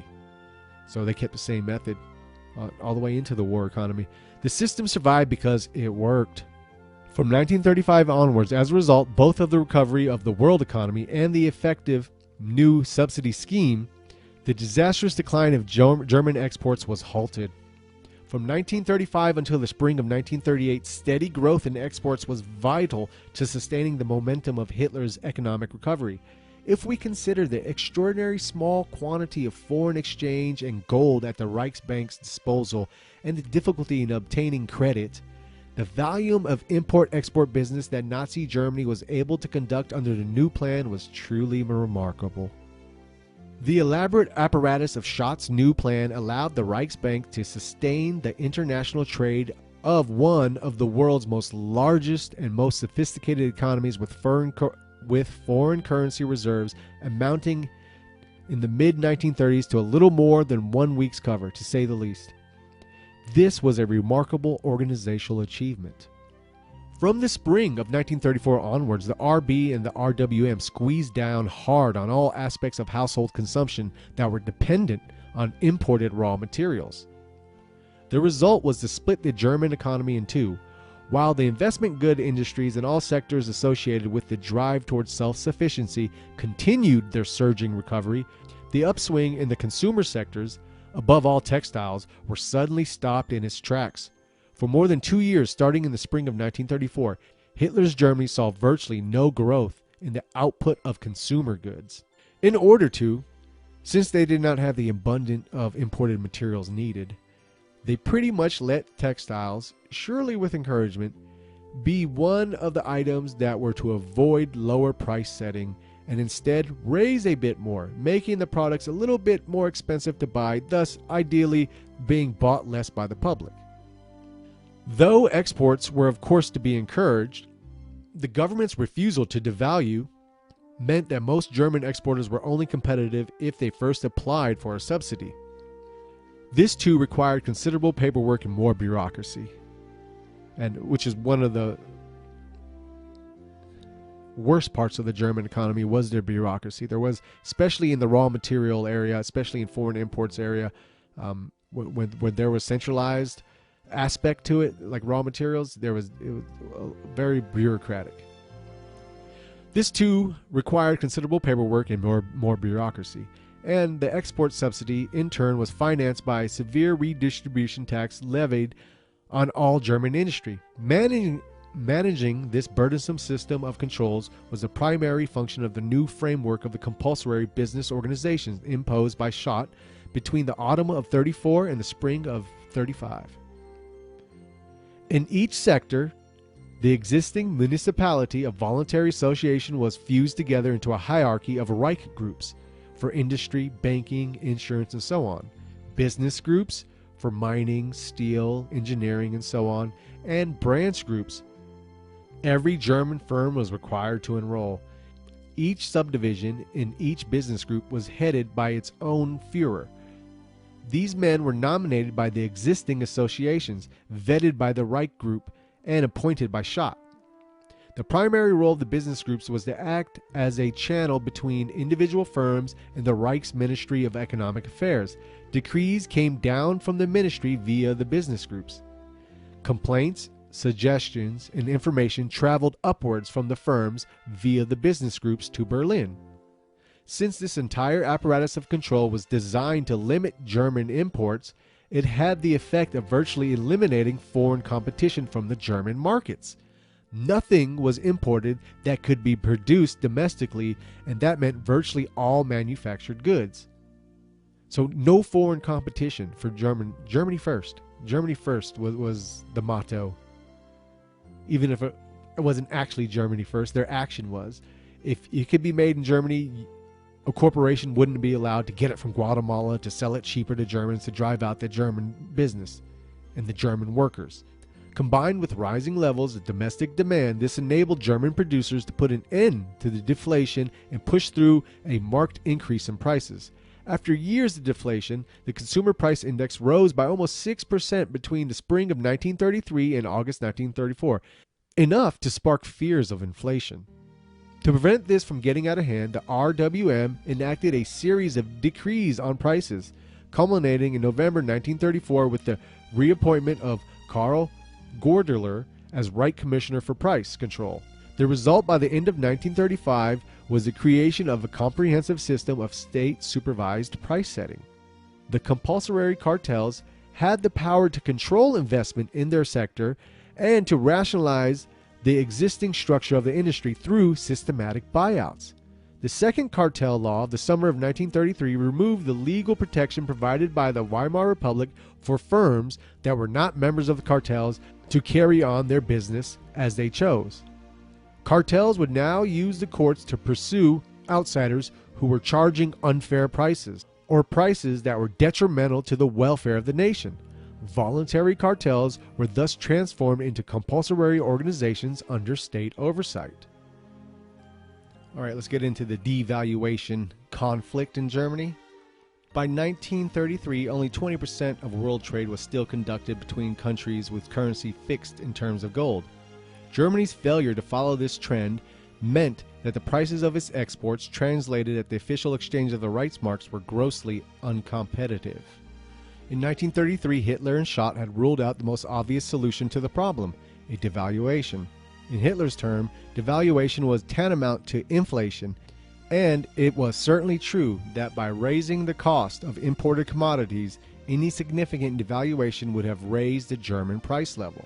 The Reichsbank, in the summer of 1934, estimated that a 40% devaluation, sufficient to offset the British and American competitive lead, would have raised the working class cost of living by 5.4 to 7.4%, with the prices of food going up at least 10%.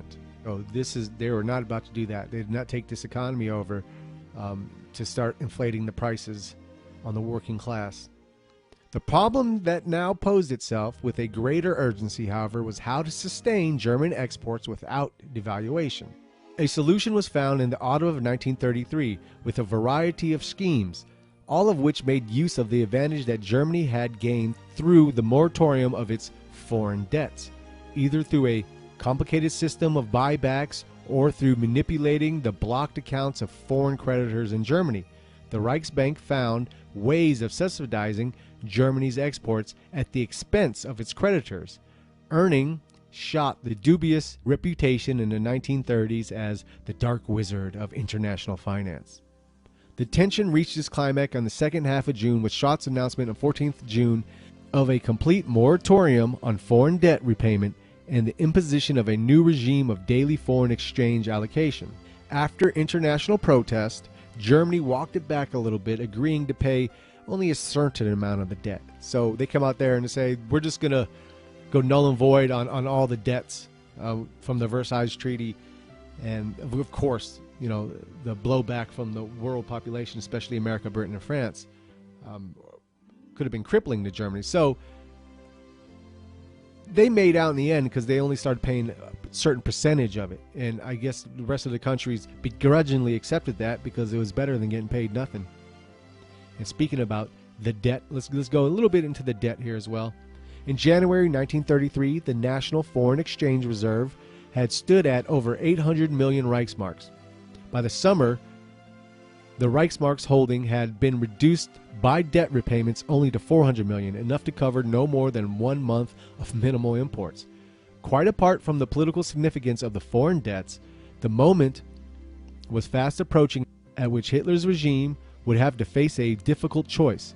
On the one hand, it could depreciate measures to increase exports, including a devaluation of the Reichsmarks to make it more competitive with the pound and the dollar.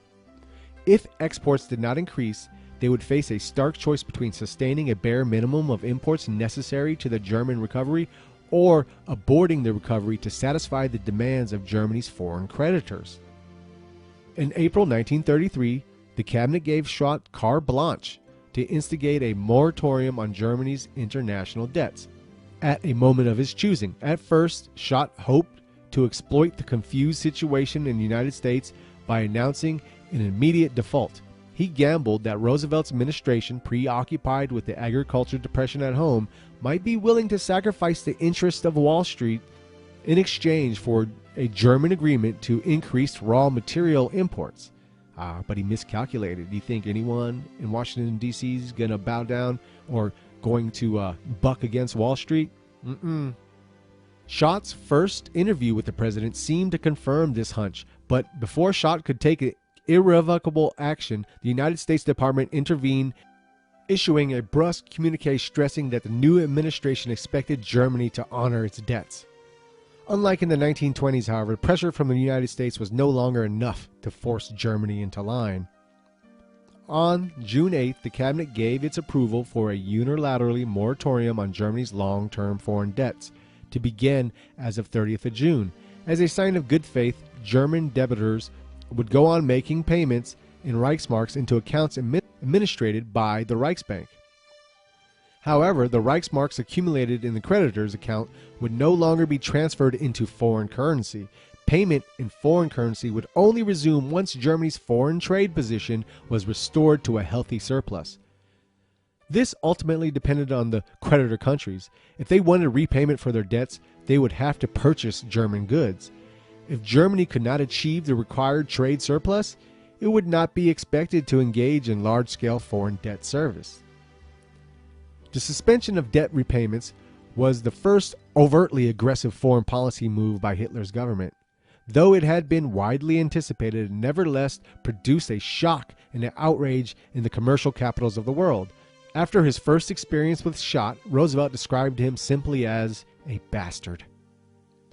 At precisely the same moment Germany announced the moratorium on its long-term debts, Hitler's government also took decisive steps towards rearmament. The figure approved by Schott was 3.5 billion Reichsmarks to spend over 8 years at a rate of almost 4.4 billion Reichsmarks per year. To put this in perspective, annual military spending by the Weimar Republic was counted not in the billions, but in the hundreds of millions.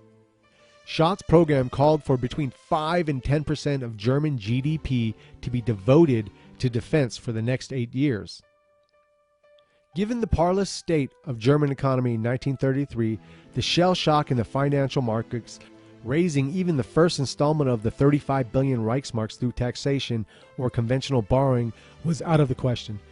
So over the summer of 1933, Schott initiated military version of the off-budget financing system first used for civilian work creation.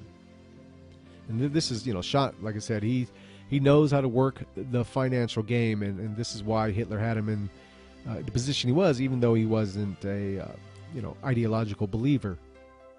He just knew how to work those international markets. A few weeks after the meetings of early June, special account offices were set up to channel off-budget funds that were now to flow to the military.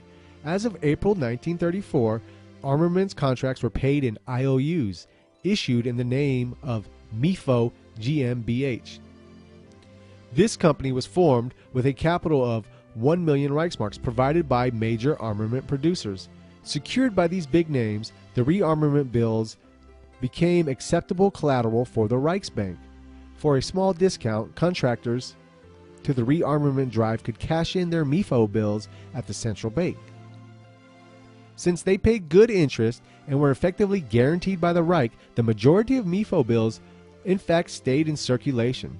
Small numbers of Mefo bills were issued in the autumn of 1933 to tide early Luftwaffe contract over a cash crisis. Large-scale disbursement began in April 1934, and Mefo bills stayed in circulation, or they kept making Mefo bills until 1938, right before the war. All right, let's get into the agriculture now. One of the most important aspects of not only the economy, but of course the livelihood of Germans. The Reich also focused on relieving the distressed circumstances facing the German farmer. The Depression had left many farms in debt. Younger family members often left their homes to seek opportunities in the cities. A September 1933 law established the Reichsfood Producers, an organization to promote the interests of the people in the agrarian economy. Fishermen, gardeners. With 17 million members, the Reich Food Producers' principal objectives were to curtail the gradual dying out of farms in Germany and prevent migration of rural folk to concentrated population centers of industry. Controlling the market value of foodstuff, the organization gradually raised the purchase price of groceries by over 10% by 1938. This measure was not popular among the public, but greatly assisted planters. So that's another aspect for the economy. You'll see in a lot of books, like The Vampire Economy is a good shit book written about the Nazi economy. They'll take a lot of personal perspectives and personal points of view, and they'll try to highlight the negative of personal complaints. And you're always going to get that no matter what. There is no society or function that you can get 100% of the people happy 100% of the time. Just not going to happen. But people often like to highlight complaints while they ignore the positive benefits of it, and this is one of them. So prices did have to raise in some foods, but this pissed off people, of course, but it also helped the people growing the damn food. So the RFP not only arranged a substantial reduction in property taxes for farms, but they wiped the slate clean on indebtedness. This gave heavily mortgaged farm owners a fresh start. So completely knocking out debt to farmers in debt. As opposed to America, great capitalism, where small farms go in debt and Monsanto comes, buys them out, and we have these mega farms now, mass producing everything, sticking all the farm animals into little boxes and fattening them up and then killing them, and unnaturally fattening them up and then killing them and then giving us the shit that they put in their body that's also in our meat now.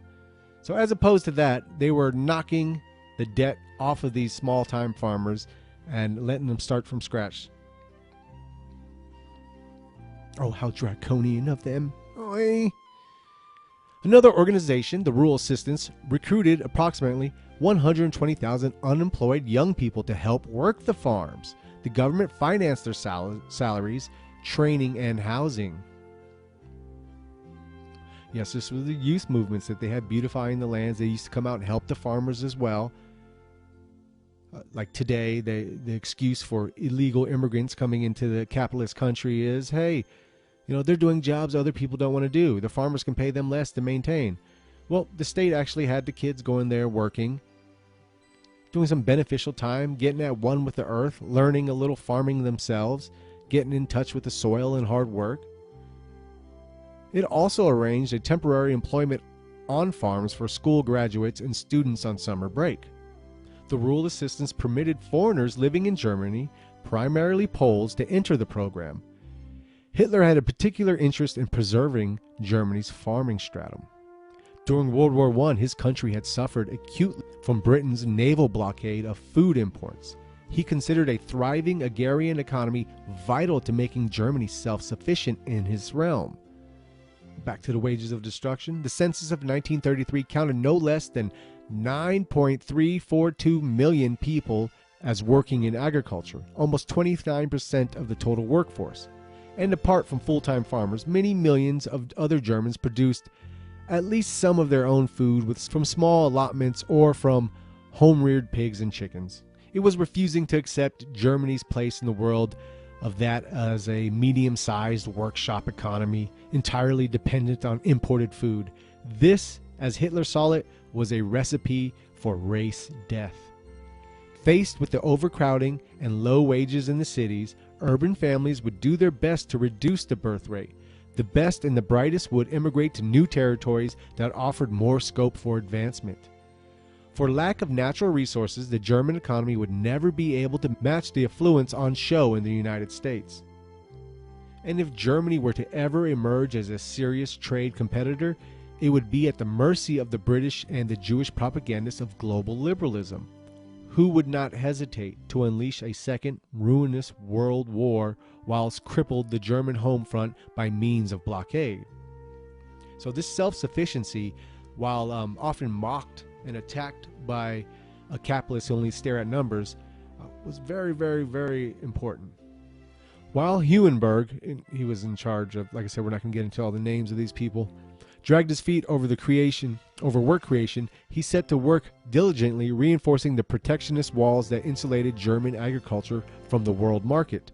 To consolidate the protection of the grain-growing interest, he established a central purchasing agency that would guarantee minimum prices to all producers. In June 1933, German farm debtors were effectively removed from the ordinary credit system, being provided with complete protection against their creditors. Imports were subject to quotas, as the agricultural lobby had long demanded. It was Huenberg's no-holds-barred approach to agricultural protection that gave the international community its first taste of the open aggression that was to be expected from Hitler's government. Okay, as far as the living space, it's hard to believe that by Lebensraum, or living space, Hitler really meant mere land rather than something more valuable such as industrial raw materials. But in making such assumptions, we are in the danger of ignoring the fact that land shortage was in the 1930s still one of the chief afflictions of German society. When compared to the richer Western European countries, let alone the fabulously well-endowed North America settlements, Germany was indeed land poor. Compared to Britain, Germany had more land to devote to agriculture, but its rural population was disproportionately larger. Compared to France, the German agricultural population was smaller in relative terms, but France was far more favorably endowed with land. Though comparing itself in terms through capita GDP to countries like Britain and the United States, in terms of land per farmer, Germany had far more in common with backward peasant nations such as Ireland, Bulgaria, or Romania. The conclusion was inescapable. Even under the most favorable assumptions, the territory of Germany was not sufficient to support an agricultural population substantially larger than that which Germany had been reduced to by 1933. Its standards of living were acceptable in relation to those prevailing in the cities. For the purpose of protecting the peasantry as the blood source of the German people, a law proposed to create a new category of farm, the Erbhof, or hereditary farm.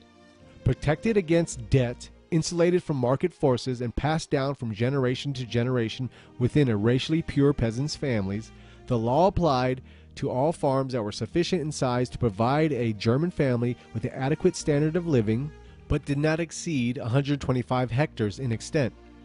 All owners of such farms were required to apply for entry into an hereditary farm. The term peasant was henceforth defined as an honorary title reserved for those registered on the roll. Those not entered into the hereditary farms were henceforth to be referred to merely as farmers. Entry into the roll protected the hereditary farmers forever against the nightmare of repossession. By the same token, it also imposed constraints. Hereditary farmers could not be sold, nor could they be used as security against mortgages. Farms registered as hereditary farms were thus removed from the free disposal of their immediate owners. So government couldn't give you land and then you'd just go sell that land and get off of it. That doesn't seem too out of line as far as I'm concerned. Regardless of the existing agreements between the spouses, the hereditary farms were to have a single male owner who were required to document his line of descent as far back as 1800, the same requirement as for civil servants. peasants were to be of German or similar stock, a provision that excluded Jews or anyone of partial Jewish descent. Now, not allowing the farmer to pass it on to his wife, but have to pass it on to his son instead. I don't like that. I don't see the logic in that, and that did cause some backlash, but not much. Just people griping about it. And the line of inheritance was now fixed in law. The entire Hof was to be inherited by single male heir, normally the oldest or youngest son, otherwise the father or brothers of the deceased. As far as possible, women were deprived of inheritance rights of these hereditary farms. Surviving widows would be entitled to nothing more than maintenance. It was proposed that the hereditary farmers should assume collective responsibility for each other's debts. The debts of all hereditary farmers, variously estimated between 6 and 9 billion Reichsmarks, were to be transferred to state-sponsored mortgage bank. The Rentenbank, the state-sponsored bank, would repay original creditors at interest ranging between 2 and 4% depending on the security of the original loan. For their part, all hereditary farmers, whether indebted or not, would in future make an annual payment to the Rentenbank assessed at 1.5% of the value of their farm. It is not too much to say that by setting up of the organization and its associated system of price and production controls marked the end of the free market for agricultural produce in Germany. Agriculture and food production, which until the mid-19th century had been overwhelmingly the most important part of the German economy, and which still in the 1930s constituted a very significant element of national product, were removed from the influence of market forces. The mechanism of price setting was the key. The RNS made use of prices to regulate production. Higher prices were used to encourage production. Lowering a price in relative terms served to divert production into other lines, but the prices themselves were no longer freely determined by the balance of supply and demand. Thanks to some good weather and the new system, the result by May 1934 was a large reserve of grain both for human and animal consumption. That was to provide the RNS with an important cushion in its early years. The generous prices paid to the farmers were passed on directly to the consumers, who were faced with a sharp increase in the cost of living. After years of falling prices, the official food price index rose between 1933 and 1934 from 113.3 to 118.3. At the end of 1933, milk prices were raised by the direct intervention of the RNS to 22 pfennigs per liter. The battle for production is commonly dismissed as a little more than a propaganda exercise, but this does no justice for the work of the RNS or the constraints they faced. Once we allow for the reduction of imported inputs, farm production from domestic sources went up by 28% between 1927 and 1936. What the RNS was able to achieve was not only substantial increase in domestic food production, but also substantial improvement in the reliance of the German agriculture in the face of shocks. By 1936, farm animals were consuming half of the imported protein and 30% of the imported carbohydrates that had been available in 1928 to 29. To cover the gap, farmers were encouraged to substitute hay, turnips, and the nutrients byproducts of sugar beet farming, sugar beet leaves, and heads. To make this feed palatable for the dairy herd, the RNS pushed through near universal adoption of fermentation silos. What the RNS could not do was manipulate the weather. After a spectacular harvest in 1933, the next few years brought dismal yields. Between 1934 and 1937, the yields of wheat and rye were consistently disappointing. The potato harvest in 1935 was disastrous. In managing these setbacks, the RNS' most important resource was a large grain reserve accumulated during the bumper harvest of 1933. Shortfalls in 1934 and 1935 were covered by running down the stock accumulated in the first good year of the Third Reich. This, however, was, by its nature, a short-term solution. By the summer of 1936, the grain stock, which in early 1934 had stood at 3.5 million tons, had been drawn down to the dangerous level of less than 700,000 tons. So, they had a bad break in harvest and weather, nothing to do with the system. In fact, as it'll go on to say a little later, the farmers never enjoyed as much protection as they did in Germany. But they almost go through all of their grain sources and giving him that protection. To dole out secure supply of butter, a discrete system of rationing was introduced in the autumn of 1935 in the form of consumer lists kept by the retail outlets. The meat supply could not be completely insulated from the impact of the disastrous potato famine in 1935 because they started using potato to feed a lot of the animals too, so it affects both humans and animals now, the short supply of potatoes. To ensure that there were sufficient potatoes for human consumption, the R&S culled the pig population and pushed through a sharp increase in the price of pork products. In Berlin, the price of cooked ham was raised by almost 30% between 1934 and 1936. From 1937 onwards, so once again, they try to discourage mass buying of ham in Berlin, because apparently a lot of ham was being bought in Berlin, and what's available is getting shorter and shorter, especially because of like 2 years of bad harvest. So this is how price setting discourages and encourages in its own areas. From 1937 onwards, the German production was more than adequate to meet domestic demand. Imports were used not to support current consumption, but to rebuild national grain stocks, which by 1939 were sufficient to cover the population's bread supply for the entire year. It is easy to misunderstand the constant talk of crisis that affected the R&S. At no point was the German population threatened with real food shortages. The shortages of meat and butter were due not to a collapse in supply, but to a huge surge in demand, especially from working class consumers. Hey, more people working, more people able to buy stuff. Newly reemployed Germans with money in their pockets simply did not want to eat the austere vegetarian diet publicly espoused by the Nazi leadership with their Sunday lunches of vegetable stew. In general, however, wholesale increase in food prices was ruled out by fear of provoking the kind of public outrage that had shown itself in 1934. So only here and there. And this is another thing we get when we look at the Nazi economy. Often people try to portray like a poor, subservient German mass to this tyrannical Hitler just waving his wand, making decisions. There was a lot of, like I said, giving and taking with this when the community would get out. Because there was a lot of times where they needed to raise the prices, but they wouldn't because it would piss too many people off. So it's not, when people try to paint you this black and white picture and this draconian government just oppressing everyone and controlling them, it is complete 100% bullshit. You should not take anyone serious that speaks like that. It was this political freezing of the price system that created the appearance of shortages, forcing the R&S to resort to more or less overt forms of rationing.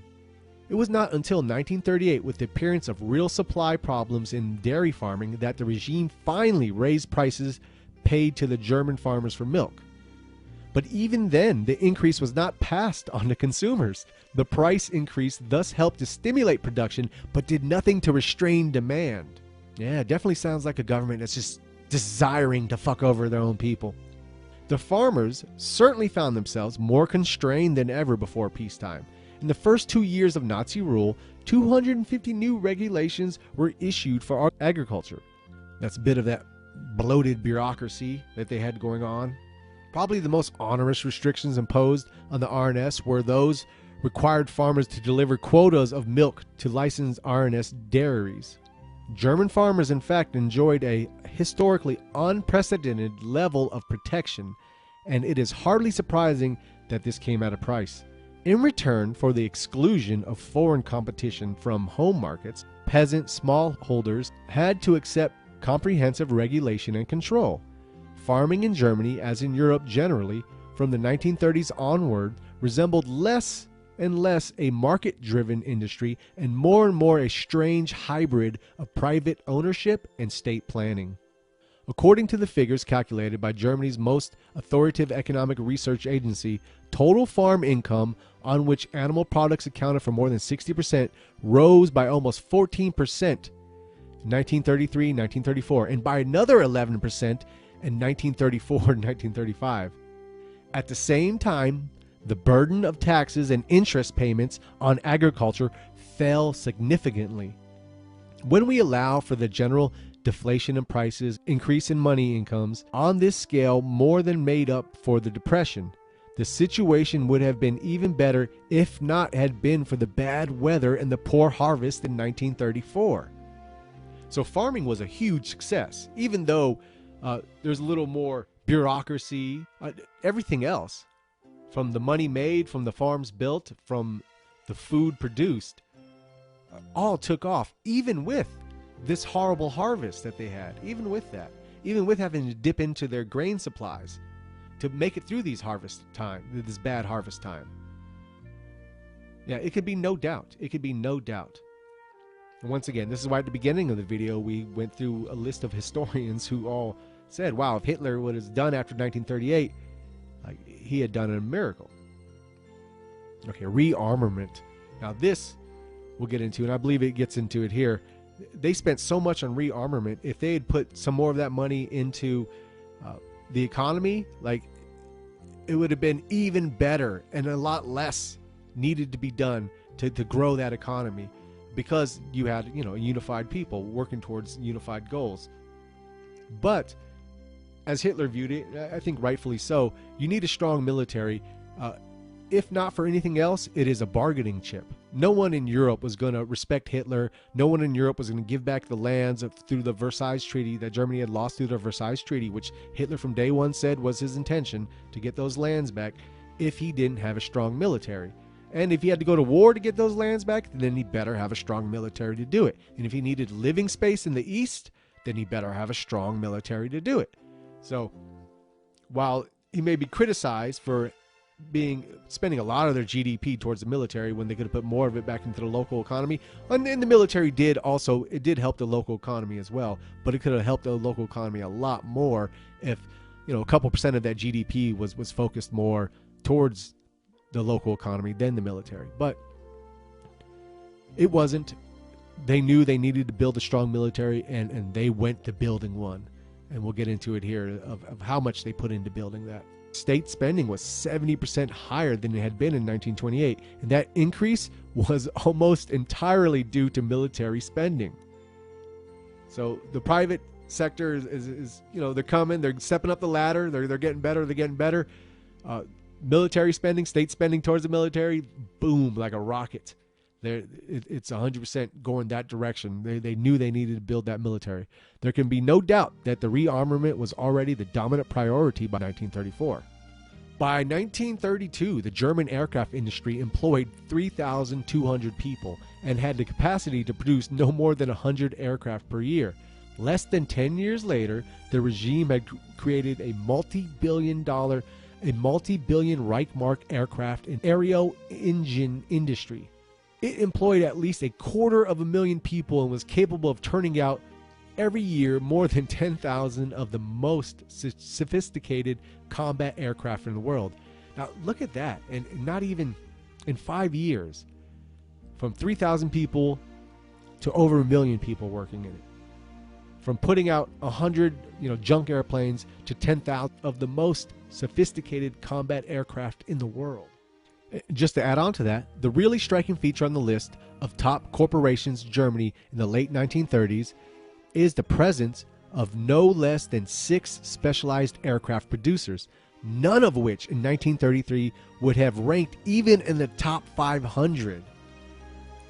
Fundamentally, therefore, Germany's largest new manufacturing sector was not merely state-controlled, it was a product of state initiative, state funding, and state direction. It was founded, indeed, on one of the most blatant acts of coercion applied to any non-Jewish business in the history of Third Reich. Early morning, 17 October 1933, Dr. Hugo Junkers was arrested at his vacation home on charges of treason. Junkers was Germany's leading aviation pioneer, a celebrated engineer who at his plant at Dessau had contracted the world's first full-metal aircraft. Junkers' factory, though modest in size, was by far the largest aircraft factory in Germany.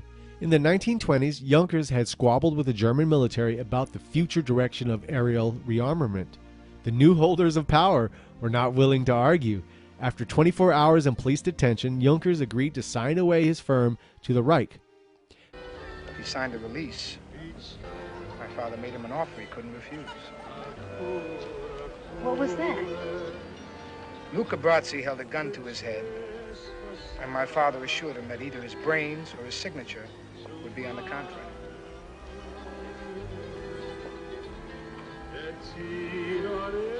It's a true story.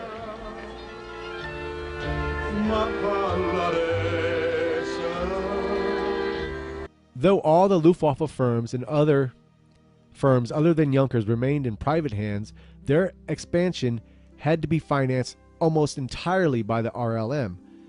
Given that the general recovery of the German economy and the alternative investment opportunities this offered, it simply was not commercially justifiable to invest large quantities of money in an overcrowded industry that was entirely dependent on the unpredictable flow of government orders. However, even here there was a scope for entrepreneurial initiative. At times, indeed, the German aircraft industry was to become the byword for independent, competitive, and often counterproductive entrepreneurship.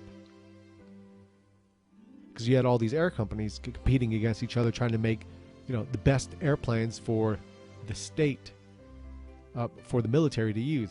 In the 1930s, the majority of military aircraft were still wood and fabric biplanes. The Luftwaffe only tested its first-generation full-metal monoplanes powered by high-performance piston engines in 1935. Less than 5 years later, Ernst Heinkel launched the world's first prototype jet fighter, opening the prospect that military aircraft might soon be able to operate within striking distance of a sound barrier or beyond. Of the growth in a total national output in Germany between 1935 and 1938, almost half, 47%, was accounted for directly by the increase in Reich's military spending. If we add investment, of which a very large part was dictated either by the priorities of autarky or rearmament, the share rises to two-thirds, 67%. Private consumption, by contrast, was responsible for only 25% of the growth the same amount of period, even though in 1935 it had accounted for 70% of the total economic activity. Okay, lastly, let's get to the things capitalists don't care about. And oddly enough, this is usually what third position people care about the most. Whenever you ask the individualist and the capitalist, they're synonymous with each other, about how a society's doing, they go right to the numbers. They give you the same answer a slave master would give you on his slave production. Hey, how are your slaves doing? Oh, great. They're producing this much. They're picking this much cotton a year. Not about their health. Not about their well-being. Nothing. Just what they produce. And this is how the capitalist looks as well.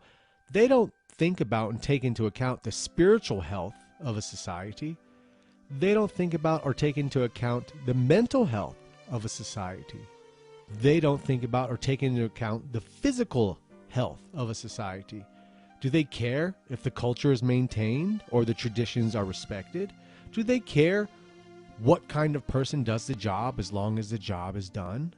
As long as the numbers add up? Would they care? Do they care if a country is becoming completely decadent? If they can still buy cheap goods made in China from Walmart? No, they don't. The capitalist only cares about the material. So when you would ask them, hey, how are the countries doing? Well, right here you can see for yourselves. Look at this. As far as per the IMF, the GDPs, America's #1. We're doing great. See, Germany, Germany's doing swell these days, aren't they? Yeah, great things going on in Germany. United Kingdom and France as well. Everything's going awesome in these countries, right? They're going to live and thrive. You're going to see actual French people, actual British people, and actual Americans. Yeah, they're going to be around for a long time because look at their GDP. It is great, right? Everything's swell and dandy. No reason to worry. GDP is fine, fellas. But in reality, 1 in 2 men get cancer. 40% of the country is obese. That are more concerned with the latest telephone technology than the direction of the society itself. But no, none of that matters to the capitalist. As long as that GDP is right, they are happy. So let's look into some of the stuff the capitalists just don't care about. First, let's go to the birth rates. So, in the Weimar era, the birth rate was steadily dropping from 36 births per 1,000 inhabitants in 1901 to 14.7 births per 1,000 inhabitants in 1933. So you see the huge drop-off through the Weimar Republic, 36 births per 1,000 to 14.7, let's say 15 births in 1933. Now remember that number. That was low. They were afraid of that. And as the Mark Weber article explains, an important expression of national confidence was a sharp increase in the birth rate. Within a year after Hitler came to power, the German birth rate jumped by 22%, rising to a high point in 1938. So from 14.7 births, it had jumped 22%. Let's contrast that with today. We see they're celebrating today the birth rate in Germany is the highest in 33 years. So it was during its low in the Weimar Republic where Germans saved it, where the Nazi Germany had raised it back up. It was at 14.7, and that was a low. So if it's highest in 33 years, what is it today? It was down to 8 just a few years ago, and it's climbing back up to 9 per 1,000. And the reason the birth rates are starting to climb back up is not because Germans are breeding with more Germans, but because of non-German migrants now populating and continue to populate and continue to arrive on a steady basis. So as this other article goes into how it's a positive thing that's going to raise the birth rates by allowing non-German migrants to not only stay, but to continue to come in. The new statistics confirm a trend in recent years of rising birth rates. And I won't read this whole article for you, but what the article is doing is praising non-German immigration because it's raising the birth rate. But this is considered the positive thing. Oh, but look, don't worry about that. It doesn't matter if the Germans aren't breeding to replace themselves. They have a great GDP, bro. So we can see when it comes to some of the things more important than mere material capital accumulation, like the continuing of a civilization, a people, a culture, capitalism cannot save people from that. In fact, it does the opposite. Just to finish off with the birth rate, it remained high even in 1944, the last full year of World War II. In the view of historian John Lucas, this jump in birth rate was an expression of optimism and confidence of Germans during the Hitler years. For every 2 children born in Germany in 1932, 3 were born 4 years later, he notes. We go on, once again, what do capitalists do not care about? Oh, the crime rate. Germany's crime rate fell during the Hitler years, with significant drops in the rates of murder, robbery, theft, embezzlement, and petty larceny. Improvement in the health and outlook of Germans impressed many foreigners. And like I've said repeatedly, you don't find any fat kids in the Hitler Youth. You know, say what you want to about the Nazis, but you're not finding fat kids running around there. In fact, another good reference point to how the people were living is it comes from the National Geographic magazine, believe it or not, from February of 1937. And an American journalist, Douglas Chandler, went to Berlin to experience what was going on in Germany. What he saw and what he wrote was very interesting. And it's probably even worth making a video out of this article alone because it's very telling and it paints an image that is completely opposite to the image painted by mainstream television and mainstream education about the daily life and the going about in Germany at that time. So needless to say, Chandler was blown away about many of the positive things going on in Germany at that time. And that can be found in the February 1937 National Geographic magazine, the Changing Berlin article by Douglas Chandler. But once again, these things are meaningless. You can't type this up on a calculator. You can't buy a cheap Chinese-made item from Walmart with your healthy self. That doesn't matter. If you can't do that, none of this matters. Infant mortality has been greatly reduced and considerably inferior to that of Great Britain, wrote Sir Arnold Wilson, a British MP who visited Germany 7 times after Hitler had come to power. Tuberculosis and other diseases have noticeably diminished.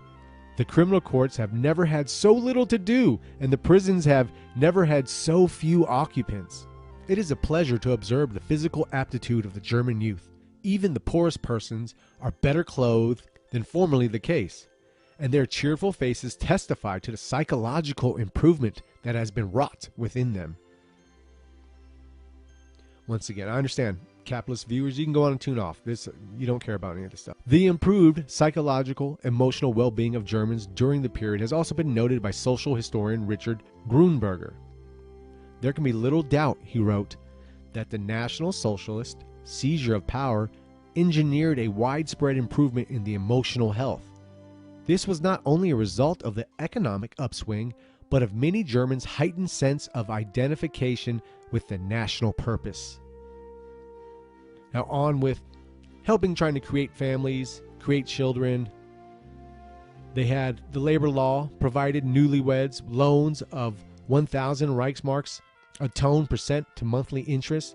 The loans came from coupons to buy furniture, household appliances, and clothing.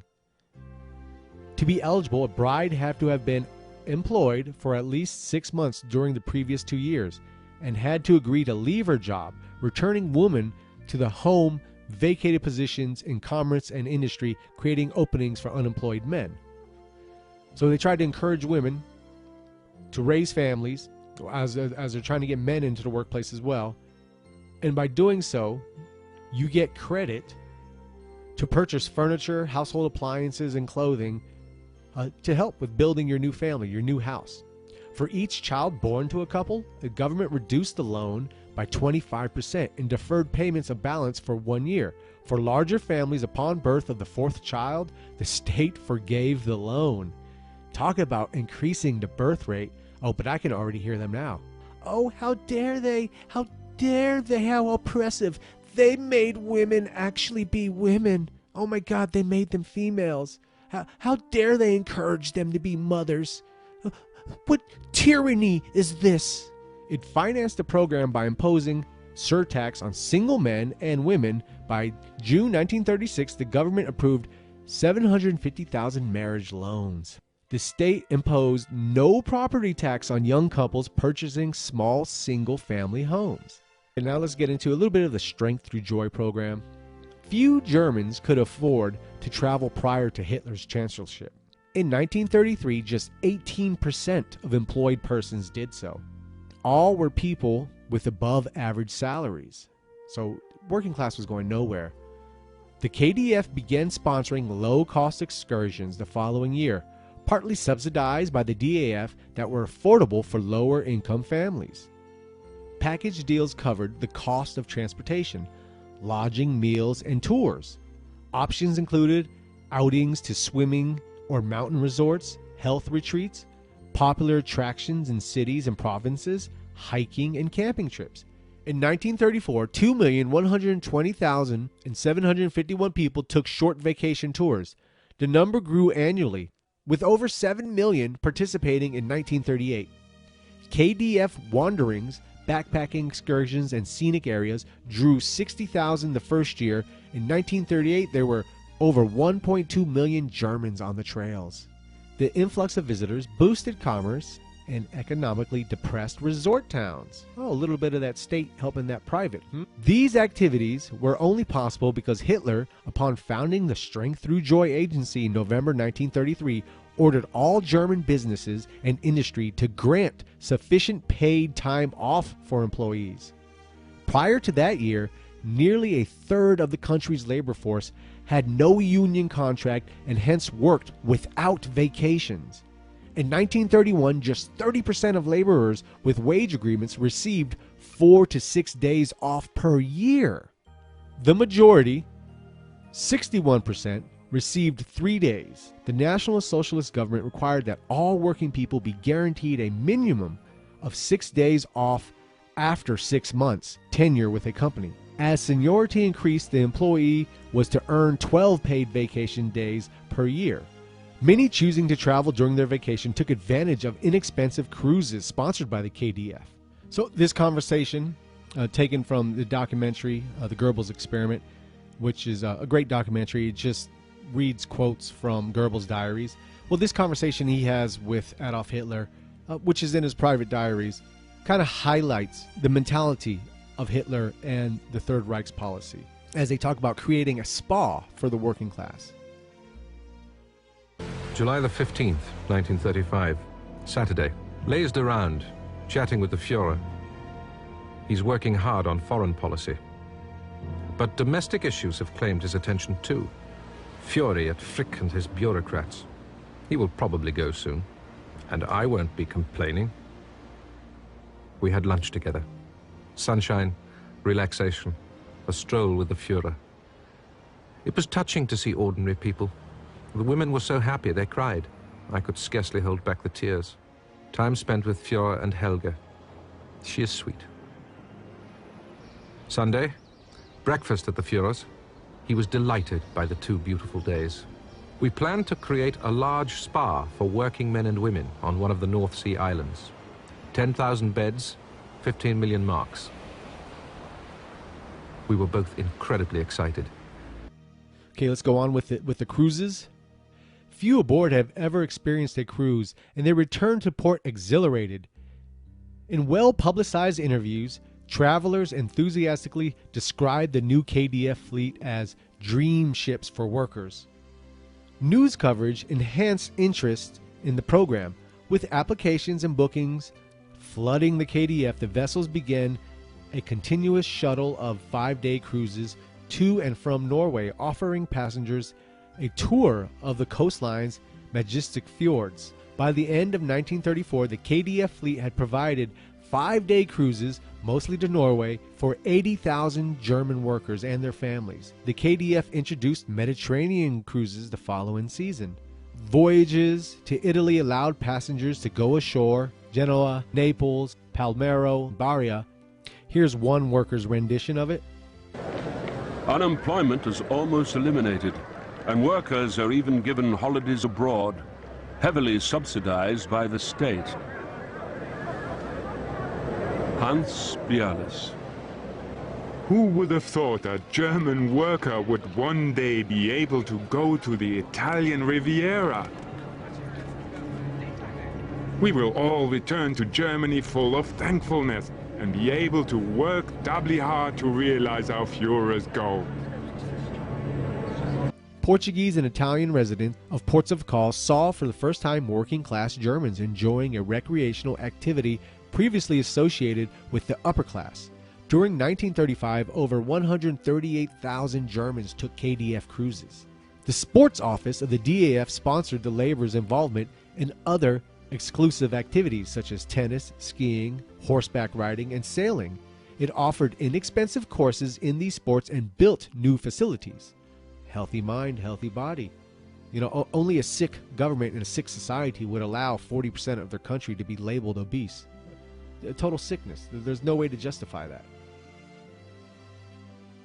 And since it wasn't justifiable, it damn sure wasn't happening in Germany, nor any other country where the third position had control.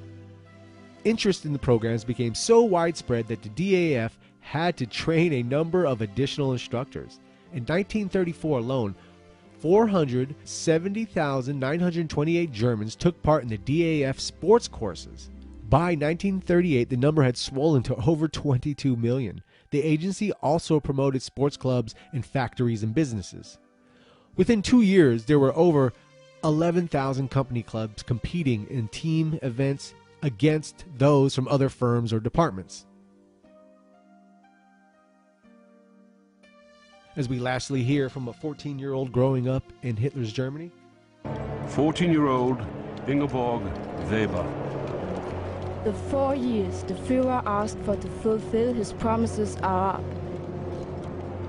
What great things he has achieved. The communists have disappeared from Germany. There is no unemployment. The Führer has given us back our self-respect. So all in all, we see the mental health, the spiritual health, and the physical health of the Germans, the appreciation of the culture, the traditions. The working class never had it so good. Nationalized education, strength through joy, programs built specifically for German working class to get on cruises and travel and travel out of Germany. Sports clubs made to keep Germans physically fit, active, in a spirit of competition. spas made for relaxation for the working class. To promote this as some kind of draconian economic system with his boot on the common man's neck is completely